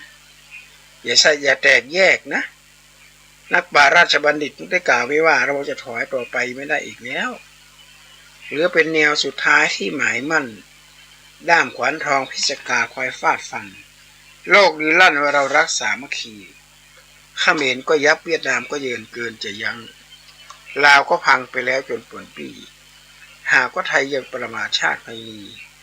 พบกันที่กลางสมุทรสุดแผ่นดินก็ถอยไม่ได้นะญาติโยมถอยไม่ได้เพราะนั้นในพุทธพจน์ของพระพุทธเจ้าทรงตรัสไว้สั้นๆว่าอาคิหุตังมุขายัญญาสาวีติฉันทโสมุขังราชะมุขังมนุษย์สานังนาทีนางสัคโรมุขังนะคัตตนังมุขังจันโทอาทิจุตปตังมุขังปุญญมากังขมานานังสังโฆวิยสตังมุขังคือก็แปลไปง่ายๆว่าอาคิหุตังเนี่ยหมายถึงว่าสมัยก่อนเนี่ยนะอะไรที่ร้อนกุ้งกว่าไฟจะไม่มีเนี่ยคือสดินทั้งหลายเนี่ยนะฮะสดินสามพี่น้องสดินทุกแห่งต้องเอาไฟนี้เป็นยันถือว่าจะกินอะไรต้องไม่ผ่านไฟไม่ได้มันต้องร้อนไม่ผ่านไฟมันก็ให้สุกเขาถือว่าไฟคือเทพเจ้าเป็นยันเป็นประมุขประมุขก็คือหัวหน้าเป็นประมุขอาคิหุตังเนี่ยอาคิหุตังมุขายัญญาไฟเนี่ยเป็นเขาเรียกว่าเป็นผ้ายันอันยิ่งใหญ่อาคิหุตังมุขสาวีติฉันทโสมุขังในบรรดาการแต่งฉันทลักษณ์เนี่ยนะแต่งฉันทลักษณ์สาวิตรีฉันทลักษณ์นี่เป็นแม่แบบของการแต่งฉันทลักษณ์อาคิหุตังมุขายัญญาสาวีติฉันทโสมุขังราชะมุขังมนุษย์สานังอันนี้สำคัญที่สุดสำคัญมากเลยญาติโยมถ้าเรามองผิวเผินเราก็ไม่คิดจะเกิดขึ้นอะไรแต่ถ้าเรามองย้อนประวัติศาสตร์เรามีแผ่นดินอยู่อาศัยทุกวี่ทุกวันเราได้อยู่ได้อาศัยเราได้มีความสุขเราได้มีบ้านมีที่ดินมีตำแหน่งหน้าที่การงานเบื้องหลังเรื่องที่ผู้กู้บ้านกู้เมืองเอาชีวิตเขาแรกเนี่ยนั่นคือพระมหากษัตริย์ไทยที่เกือบทุกพระองค์นะญาติโยมการปกครองสมัยก่อนไม่ใช่ง่ายๆการเดินทางอย่างพระเจ้าตากสินมหาราชเสด็จพระราชดำเนินไปแต่ละแห่งนี่ญาติโยมจากจันทบุรีมาถึงโอ้โหมาเชียงใหม่ก็ถึงพระองค์ก็เสด็จนะ คิดว่ามาไกลหรือใกล้ญาติโยมสมัยก่อนรถก็ไม่มีแต่ม้ามีแต่ม้ากับช้างก็ควบม้านะคิดว่าม้าจะไม่เจ็บไม่ป่วยเลยก็ยังนึกอยู่เหมือนกันว่าสมัยก่อนเขาเดินทางกันยังไงซึ่งมันแตกต่างกันในยุคนี้สมัยนี้เป็นอย่างมากแล้วการเดินทางค่อนข้างสะดวกไม่มีแต่พระองค์ก็ต้องเสด็จสมเด็จพระนเรศวรมหาราชทิ้งบ้านทิ้งเมืองไปเป็นเฉลยศึกเหมือนดอกบัวที่ออกมาจากกรมไม่มีขี้เปลือกขี้โคลนติดมาเลยไม่มีคำว่าพม่าติดมาแม้แต่นิดเดียวสมเด็จพระนเรศวรสามารถกู้บ้านกู้เมืองได้เนี่ยเราอยู่ทุกวี่ทุกวันเรามีกินมีใช้และได้สุขสบายแต่เราลืมนึกถึงผู้อยู่เบื้องหลังของความสำเร็จนั่นคือสถาบันพระมหากษัตริย์เดี๋ยวขอยกตัวอย่างสั้นๆอย่างเช่นเรื่องราชวงศ์ทิพย์ช้างเนี่ยนานทิพย์ช้างเนี่ยใช้ปืนยิงแม่ทัพของพม่าเสียชีวิตที่พระธาตุลำปางปัจจุบันนี้รอยกระสุนปืนก็ยังมีอยู่ถ้าไม่มีราชวงศ์ทิพย์ช้างเนี่ยเมืองเชียงใหม่คงจะได้นุ่งผ้าสลงกันหมดไม่ได้ไปไหนละไม่ได้นุ่งผ้าสลงแล้วก็ขายหยกขายอะไรให้กับพม่าเขาละแต่นี่เรามีราชวงศ์ทิพย์ช้างสามารถกู้เอกราชได้ในญาติโยมนะวันนี้เราก็มีความสุขกันทั่วหน้าที่เราได้ถวายเป็นพระราชกุศลกับพระองค์ท่านลมหายใจเข้าออกของพระมหากษัตริย์ไทยทุกพระองค์เป็นไปเพื่อพระสงฆ์นิกรชาวไทยอันเป็นที่รักยิ่งของพระองค์ท่านยากที่จะมีสถาบันพระมหากษัตริย์ประเทศอื่นบ้านอื่นเมืองอื่นเหมือนเมืองไทยคนไทยนี่โชคดีมากเลยช่วงระยะนี้ญาติโยมอาตมาภาพก็เป็นห่วงในสุขภาพทางกายคือหน้าฝนเนี่ยนะอุตุนิยามเนี่ยมันนอกเหนือจากโควิดเนี่ยโควิดยังไม่หายนะญาติโยมนะใครที่คิดว่าเป็นโควิดแล้วหายไม่มีละไม่ใส่หน้ากากแล้วคิดผิดนะญาติโยมต้องใส่หน้ากากเนอะคือใครเป็นโควิดใครเป็นอะไรมาแล้วมาอยู่ใกล้ๆกันเนี่ยติดนะญาติโยมติดไปหลายรายแล้วญาติโยมคนหนึ่งอาจจะมาซื้อโทรศัพท์มือถือแล้วก็บอกว่าของแถมนะเดี๋ยวอีกสักเดือนหนึ่งก็ที่คงจะเอามาให้พอครบเดือนขึ้นมาปุ๊บโทรศัพท์ไปถามไอ้แค่ห้องออกไม่ได้โยมเป็นอะไรเหรอเป็นโควิดโอ้ยอยากจะพี่แล้วเป็นแล้วมีใครเป็นบ้างคนที่ขายนั่นก็เป็นหมดเลยท่านเอาญาติโยมดูสิเนี่ยเราจะได้ประมาณอากาศอย่าตกนะญาติโยมนะช่วงระยะนี้นะให้ดื่มน้ำอุ่นน้ำสุกหรือน้ำประมาดาอย่าดื่มน้ำเย็นเป็นเด็ดขาดน้ำที่แช่ในตู้เย็นเนี่ยอย่าไปมาดื่มนะโยมมันดื่มก็ไปแล้วนี่กลายเป็นเสลดติดคอน้ำเย็นนี่อันตรายมากน้ำแข็งเนี่ย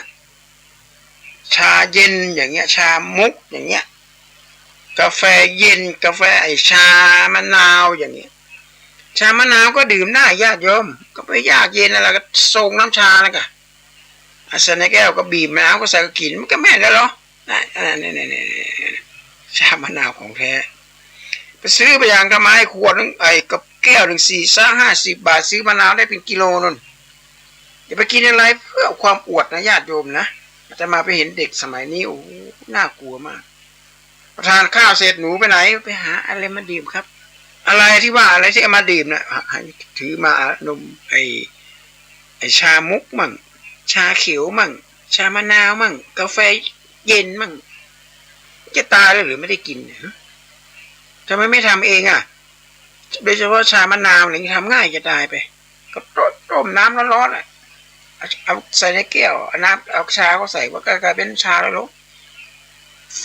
หั่นมะนาวเป็นชิ้นงามๆเหมือนกับเขาก็ได้ไม่เห็นต้องมีอะไรเลยแต่อย่าไปกินเย็นนะญาติโยมนะอาตมาเจอมาเมื่อต้นเดือนเนี่ยโอ้ยเกือบมรณภาพ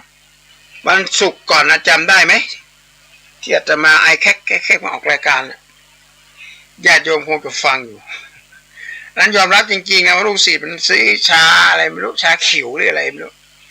กับอีกวันนึงมันเอามาติดต่อกันอีกวันหนึ่งเป็นมะพร้าวปั่นกับนมสดจะไม่ฉันก็ไม่ได้ลูกศิษย์มันมายัดเยียดให้จำเป็นต้องฉันขนาดฉันเสร็จแล้วก็ดื่มน้ำร้อนตามยังเป็นนี่เลยยังไอแคกๆในญาติโยม ขนาดดื่มน้ำดีนะมะนาวก็ใส่นะยังไม่ยังไอแคกๆเดี๋ยวนี้ดีขึ้นละเดี๋ยวนี้หายละ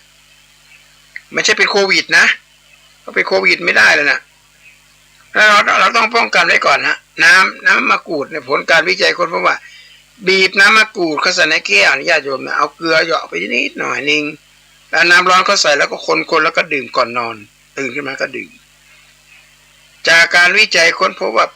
น้ำมะกรูดสามารถฆ่าเชื้อโควิดที่เข้าไปอยู่ใหม่ๆนะพอมันเริ่มเข้าไปปุ๊บเราดื่มปุ๊บมันตายเลยฮะเชื้อเลี่ยมเจ้งมันไม่ใช่เชื้อพวกนี้มันก็ไม่ใช่ฉลาดเฉลียวฉลาดนะญาติโยมมันจะหลบจะไหลอะไรไม่ได้นะมันก็กินโดนสารฆ่ามันก็ตายนะธรรมชาติเรามาวิเคราะห์ต้นกำเนิดของไอ้โคโรนาเนี่ยนะมันมาจากประเทศจีนบางคนก็บอกว่ามาจากค้างคาวคนไปกินค้างคาวไปเปิดพิสดารหรือไปติดเชื้อกับค้างคาวแล้วก็กลายเป็นแล้วก็ประเทศในยุโรปเนี่ยมันเป็นเยอะเหลือเกินมันไปได้ยังไงเนี่ยมันก็น่าคิดนะเพราะมันต้นกำเนิดมาจากเมืองอู่ฮั่นโควิด-19 ปีคริสต์ศักราช2019ทีนี้ถ้ามันติดกับมาจากถ้ามันติดมาจากค้างคาวทำไมค้างคาวเมืองไทยเป็นแสนเป็นล้านตัวที่จังหวัดนครสวรรค์ตอนเย็นๆก็จะไปดูชมวิวไปดูค้างคาวออกหากินตอนเย็นเป็นล้านตัวนะญาติโยม ค้างคาวออกจากถ้ำไม่เห็นค้างคาวมันเป็นโรคติดต่อรุนแรงเป็นไวรัสตายไปทั้งหมดถ้ำนี่ไม่มีนะทีเราก็ทำมาวิเคราะห์ดูฮะคนเมืองมันอิกลิกใจนะมันแล้วใจเรามาวิเคราะห์ดูว่ามันเขากินอะไรกันไอ้ค้างคาวพวกนี้ดูดีๆแล้วค้างคาวมันกินกล้วยกินผลไม้ในญาติโยมผลหมากรากไม้นี่ค้างคาวกินเยอะแล้วเราจะกินได้มั่งไม่ได้เลยจะเปลี่ยนพฤติกรรมมั่งค้างคาวมันกินของพวกนี้มันก็หายมันก็ไม่เป็นโรคโควิดเลยไม่ตายเลยว่าค้างคาวนี่รู้สึกจะไม่มีโรคภัยไข้เจ็บอะไรมาก่อกวนนะไข้หวัดนกก็ไม่เห็นทำอะไรให้กับค้างคาวเลยก็เป็นเรื่องที่น่าคิดนะญาติโยมนะเอาไปคิดดูให้ดีงั้นผลหมากรากไม้ไม่ว่าจะเป็นแอปเปิ้ลไม่ว่าจะเป็นมะละกอไม่ว่าจะเป็นแตงโมไม่ว่าจะเป็นแคนตาลูปไม่ว่าจะเป็นลูกพับหรืออะไรนะผลหมากรากไม้มะม่วงบ้างอะไรสาลี่นี่ญาติโยมราคาถูกกว่ากาแฟเย็นอีกถูกกว่าชามกอีกชามกกาแฟเย็นเนี่ยปลูก40-50แต่ผลไม้เหล่านี้ในกิโลหนึ่งก็ประมาณ30-40 บาท20ก็มีถูกกว่าอีกแล้วก็ปลอดภัยด้วยถ้าได้มากลัวว่ามันจะไม่สะอาดแช่น้ำเกลืออะไรญาติโยมเกลือแกงแล้วนี่แหละมันมีเรื่องขำๆนะแต่มันก็เป็นเรื่องจริงนะปลาอินทรีเนี่ยที่มันเค็มๆนะญาติโยมถ้าใครไปซื้อปลาอินทรีมาจะมาทอดก็ใส่ผักคะน้าผักอะไรเนี่ยมันเค็มเกินไปกินไม่เหมาะตอนเย็นโยมก็เอามาแช่น้ำเกลือนะอย่าไปขี้ตลกนะญาติโยมเอาแช่น้ำเกลือไว้แล้วพวกนี้ล้างออกมันจะไม่เค็มเลยเพราะเกลือมันจะดูดความเค็มที่อยู่ในปลาออกหมดอันนี้มันเป็นเคล็ดลับนะญาติโยมนะอาตมาก็ยังแปลกใจอยู่เหมือนกันว่าเพราะฉะนั้นเกลือเนี่ยมันดูดได้นะแล้วผลหมากรากไม้ที่เราได้มาจากตลาดซื้อมาไม่มั่นใจก่อนที่จะมาปรุงอาหารแล้วก็แช่ไว้ก่อนแช่แล้วไปอาบน้ำล้างถ้วยล้างชามเตรียมภาชนะอะไรให้เรียบร้อยหลังจากนั้นประมาณสัก10 นาทีแช่แล้วก็เอามาล้างสารพิษเหล่านี้อาจจะหลุดไปสารพิษที่เขาฉีดเข้าไปแล้วพ่นในผักในอะไรมันก็จะหลุดไปเป็นเคล็ดเล็กๆน้อยๆนะขนาดปลาเค็มญาติโยมคิดเดี๋ยวปลาอินทรีมันโอ้ยความเค็มไม่ต้องพูดถึงแต่ว่ามันโดนเกลือมันดูดไปหมดญาติโยมแต่เนี่ยเขาแช่นานนะเพราะมันแม็กซิมัมมันรู้สึกว่ามันจะ เค็มมากไป ก็เลยแช่ทั้งคืนน่ะพอตอนเช้าขึ้นมาก็หาเค็มเลยญาติโยมบางทีก็กินอันนี้เข้าไปแล้วมันจะแสบท้องเลยนะเพราะมันเป็นของเค็มก็ไม่รู้นะว่าเขาเอาสารอะไรไม่รู้เขาใส่เพื่อตอนที่อยู่ในทะเลนะแต่เราก็อย่าไม่ประมาทสุภาษิตของการค้าขายนะสุภาษิตของกฎหมายลักษณะการซื้อขายผู้บริโภคพึงระวังผู้บริโภคพึงระวังต้องระวังให้ดีจะซื้อของจะเอาอะไรเข้าบ้านจะซื้ออะไรมาเราต้องดูให้ดีก่อนหรือจะสั่งของทางออนไลน์ต้องตกลงกันให้ดีก่อนว่าสินค้าชนิดนี้เนี่ยอาตมาภาพสั่งซื้อเครื่องวัดความดันมันก็สั่งซื้อมาแล้วราคา600 กว่าบาทพอเอามาใส่แล้วปอบรัดแขนมันนิดเดียวญาติโยมก็เลยโทรไปถามว่าทำไมมันสั้นก็บอกว่าทางเราส่งเฉพาะของสั้นไปถ้าต้องการเปลี่ยนใหม่เพิ่มเงินอีก100 บาทถ้าไม่ต้องการเปลี่ยนซื้อใหม่400 บาทญาติโยมลองคิดดูเห็นไหมก็เลยต่อว่าเขาว่าปอกสั้นอย่างเงี้ยนะใครที่ไหนเขาทำกันเด็กจะไปวัดความดันหรือเด็กไม่ใช่จะเป็นโรคภัยไข้เจ็บ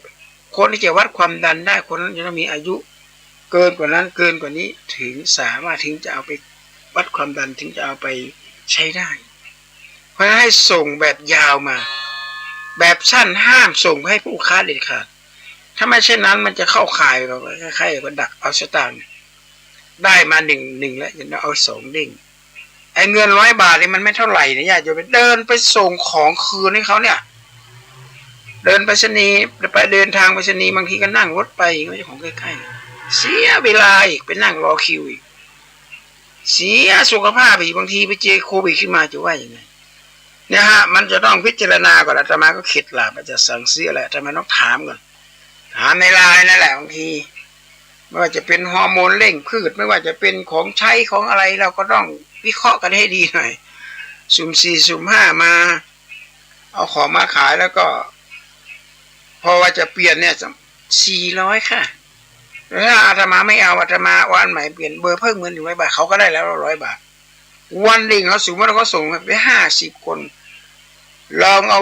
100 คูณ 50เป็นเท่าไหร่10 คนก็1,000 50 คนก็ 5,000เอาของสั้นๆทั้งนั้นเอาไปบางคนไม่อยากจะเปลี่ยนก็เอาซื้อใหม่แล้วเอามาเลยจะโอนเงินให้400 บาทอย่างเงี้ย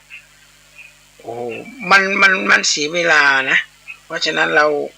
รามาปฏิบัติตามที่ว่าผู้บริโภคพึงระวังดีกว่าไม่ต้องไปต่อว่าต่อเถียงกันเขาหากินอย่างนี้ละปล่อยเข้าไป แต่เราก็ต้องระมัดระวังนะต้องระมัดระวังญาติโยมอายุมากอายุเกินกว่า60 ปีไปแล้วเนี่ยนะเอาควรจะมีเครื่องวัดน้ำตาลเครื่องวัดน้ำตาลเครื่องวัด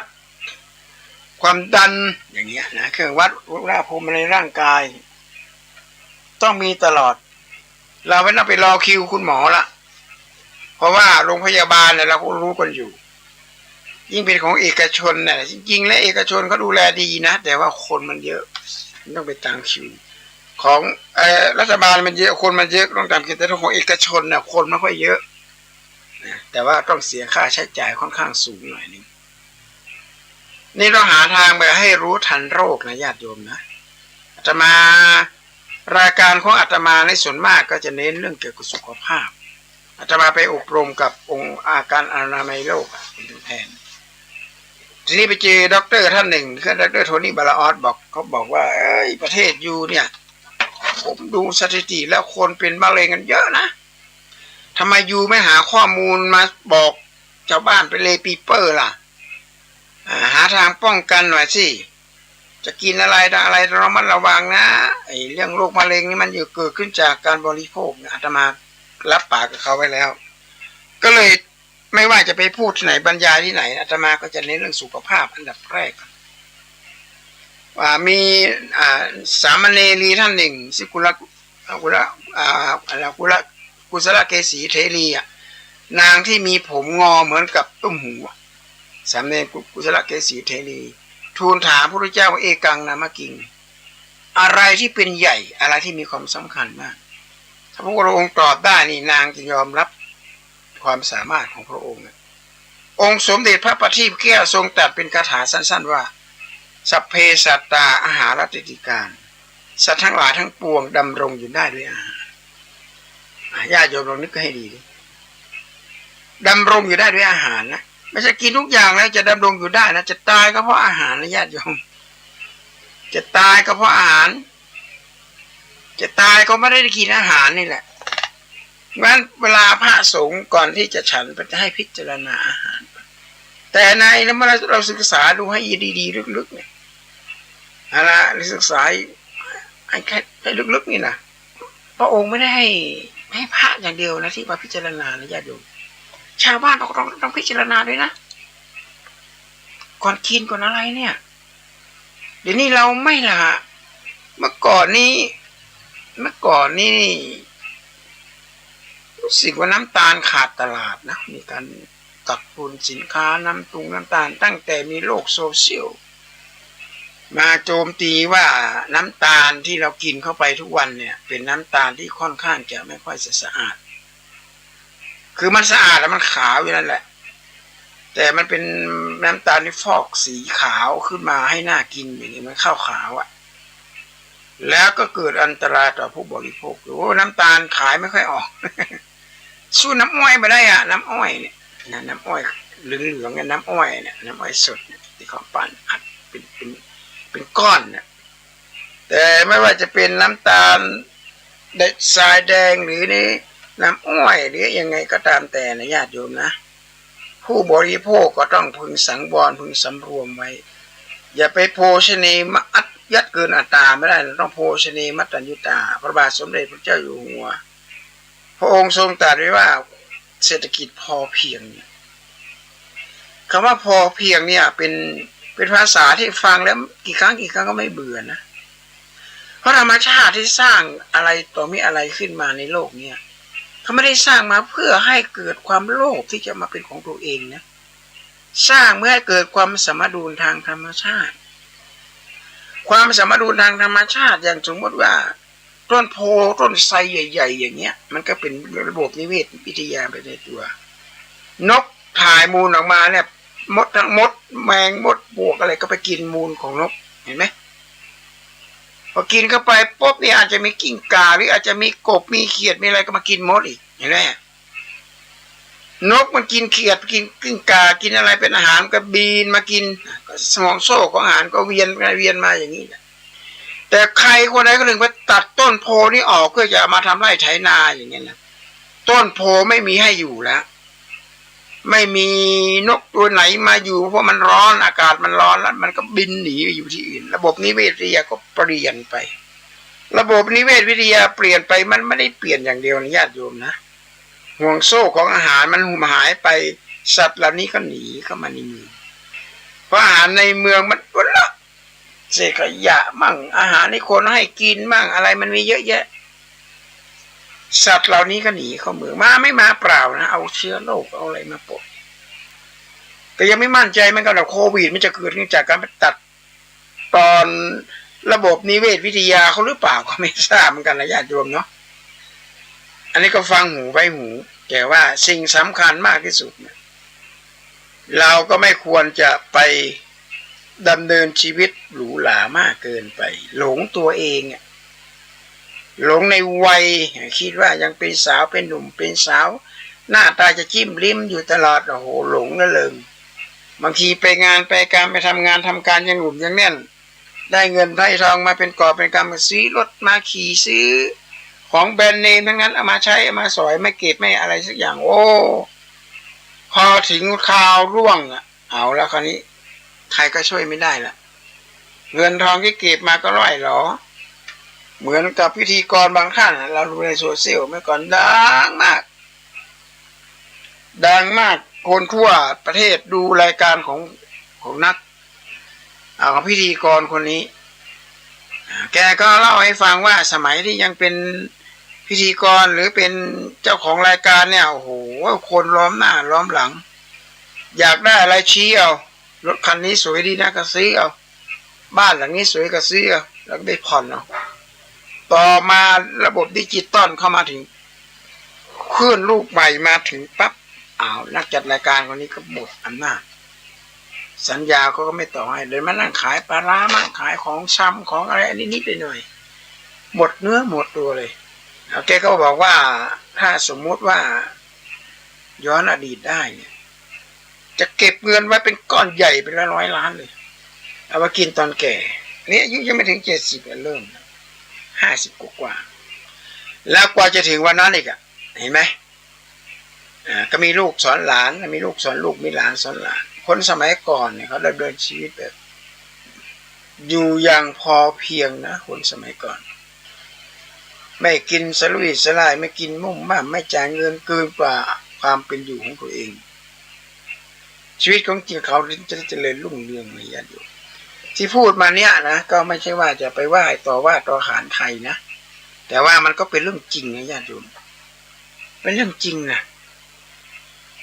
เราไม่ใช่เป็นข้าราชการบำนาญซะหน่อย10พ่อค้าไม่เท่า1พญาเลี้ยงเนี่ยเขาบอก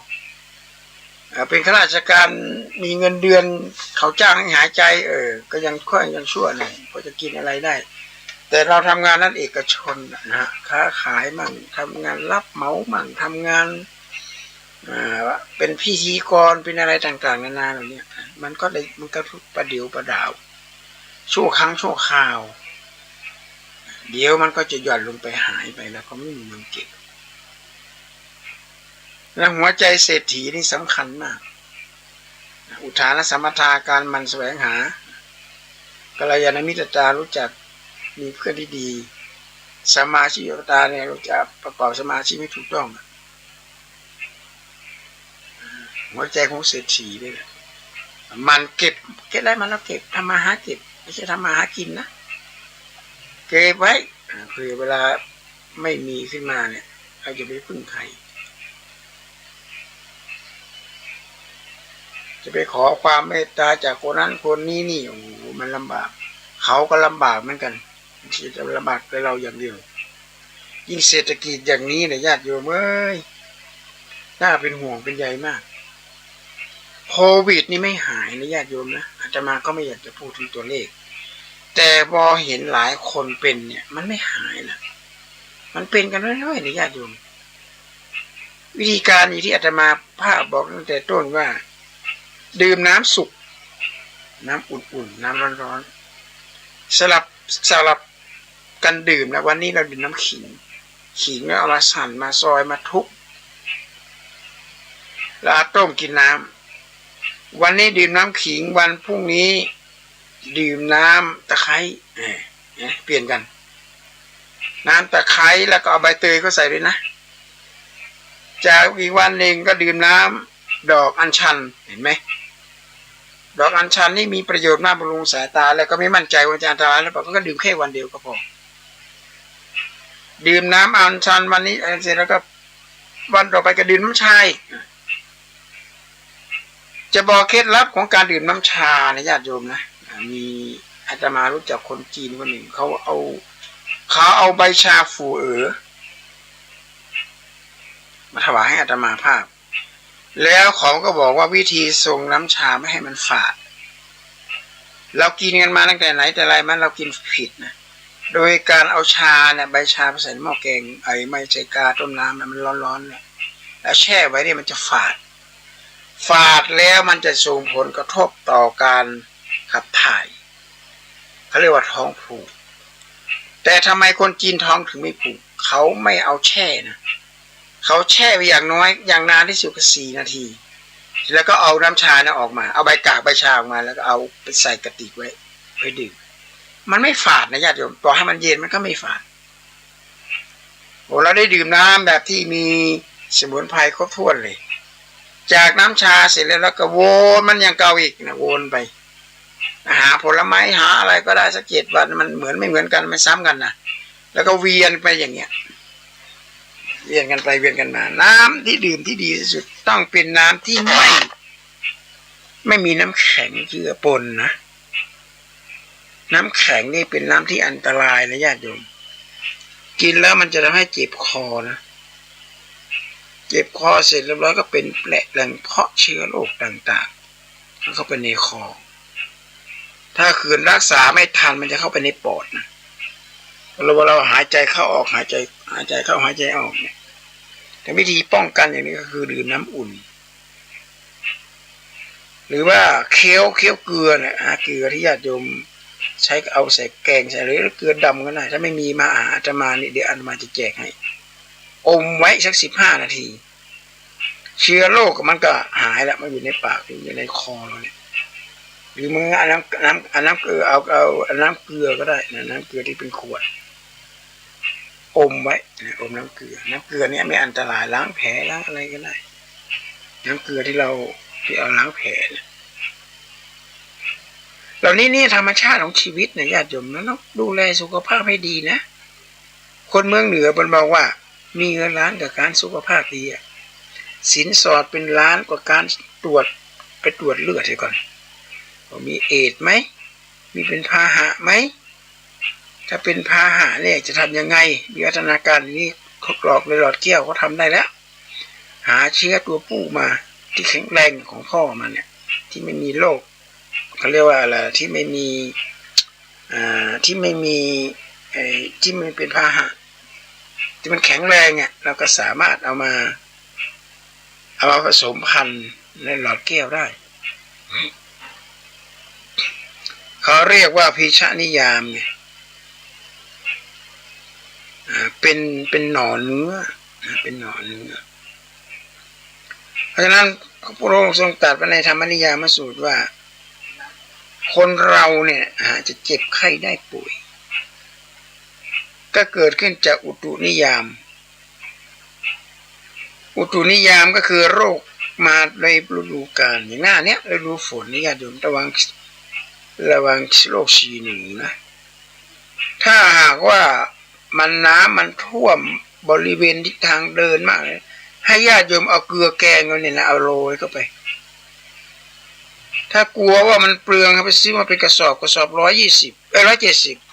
สอบ7 ถังญาติโยมใหญ่ขนาดยก2 คนเอามาใช้เป็นปีก็จะหมดใต้ถุนใต้อะไรก็เอาโรยเข้าไปสัตว์ร้ายอย่างงูมาเจอเค็มมันก็หนีหมดหนูมันก็ไม่ค่อยชอบปวกก็ยังไม่ชอบค่อยชอบโรยตามรอบบ้านนะฮะมันเค็มแล้วไม่มีสัตว์ไม่มียุงด้วยนะยุงไม่มาไข่ด้วยเพราะมันเค็มน้ำขังน้ำอะไรอย่างเงี้ยนะจะเอาอะไรไม่รู้ที่เทศบาลเขาเอามาใส่แช่ในน้ำเป็นอะไรก็ไม่รู้เป็นทรายอะไรก็ไม่รู้แต่ก็อันตรายนะอันตรายแต่เกลือมีอันตรายนะญาติโยมนะใช้เกลือนั่นแหละ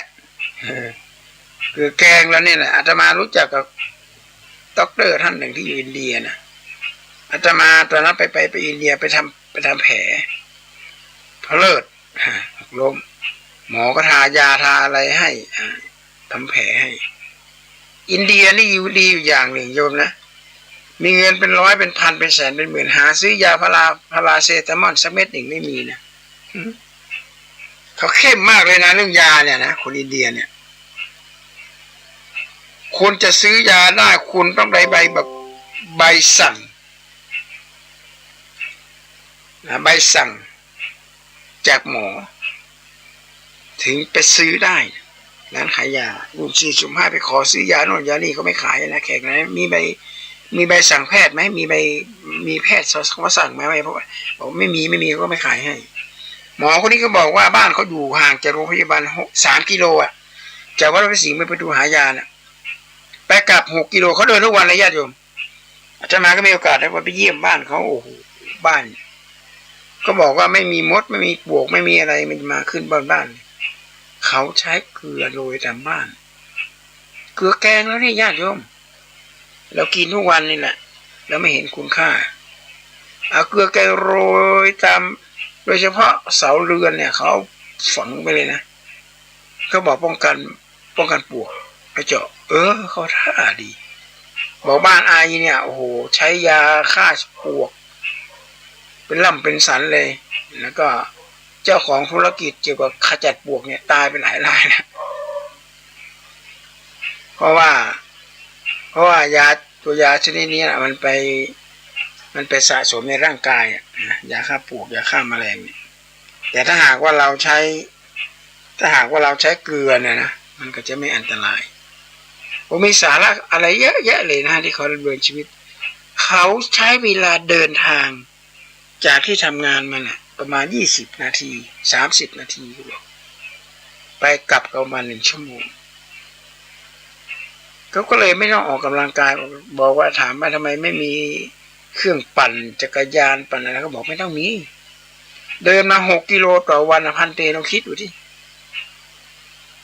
มันไม่ใช่ง่ายๆนะคนอย่างนี้เดินกิโลเนี่ยเป็นประเด็นเนี่ยคนสมัยนี้ไม่เอาละเหนื่อยแต่คนสมัยก่อนนี่เดินนะอาตมาสอนที่มหาวิทยาลัยสงฆ์เกาะคา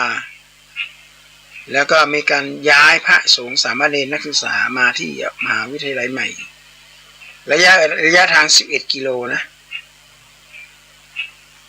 ฮือฮากันมากอาตมาก็ฮือฮากับเขาไปด้วยแล้วก็เลยไปถามแม่วิโอ้ยจิ๊บจ้อยว่ะอย่างแม่วิสมัยแม่เป็นหนุ่มแม่เป็นสาวแม่หาบน้ำอ้อยจากเกาะคามาขายเกือบทุกวันแล้วแม่อยู่ไหนแม่อยู่ใกล้ๆกับวัดบุญยวาสนี่ผม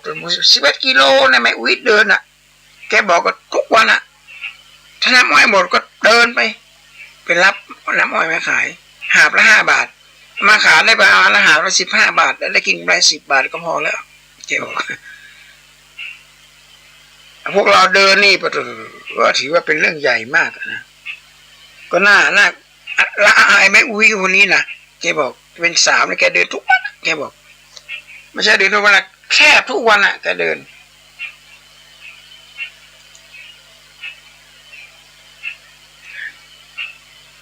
เพราะฉะนั้นญาติโยมคนญี่ปุ่นเขาวิจัยว่าไม่มีมันเป็นมหัศจรรย์มากที่สุดการเดินเนี่ยนะเป็นยาฆ่ามะเร็งได้อย่างเป็นผลชัดเจนที่สุดมันเดินบ่อยๆเนี่ยจะไม่เป็นมะเร็งองค์สมเด็จพ่อทรงตรัสให้ภิกษุทั้งหลายว่าคันธทุลังวิปัสสนานังทุลันติเยวีวะภิกขุอย่างเงี้ยคือตอนแรกก็ทูลถามพระพุทธเจ้าว่าอิมัสสมิงสาสเนกติทุรานีพระพุทธเจ้าค่ะธุระในพระพุทธศาสนานั้นมีมากอยู่น้อยขนาดไหนพระองค์ทรงตรัสว่าคันธทุลังวิปัสสนานังทุลันติเยวีวะภิกขุสอนให้คนรู้จักศีลสมาธิปัญญาศีลสมาธิปัญญาเนี่ยเป็นแม่บทของการดำเนินชีวิตจากนั้นก็สอนวิปัสสนาจารย์สอนคนเดินจงกรมเดินจงกรมกรรมฐานเป็นรากฐานของการดำเนินชีวิตถ้าชีวิตนี้ขาดปราศจากสิ่งเหล่านี้ไปเนี่ย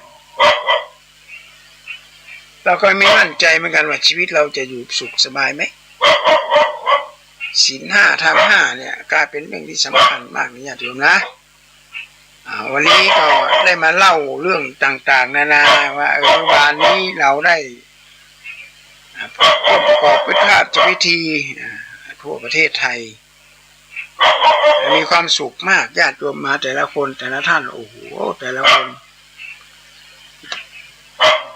มีความสุขกันมากวันนี้ก็จะมาภาพขอนำรายการทานธรรมทางสงบจากญาติจากโยมไปก่อนนะวันศุกร์หน้าก็คงเราก็จะได้มาพบปะกันอีกเพราะว่าเรื่องนี้เป็นช่วงเข้าพรรษาขอฝากอะไรให้กับญาติโยมไว้นะชีวิตของพวกเราอย่าได้ประมาทมุมมองในชีวิตมากเกินไป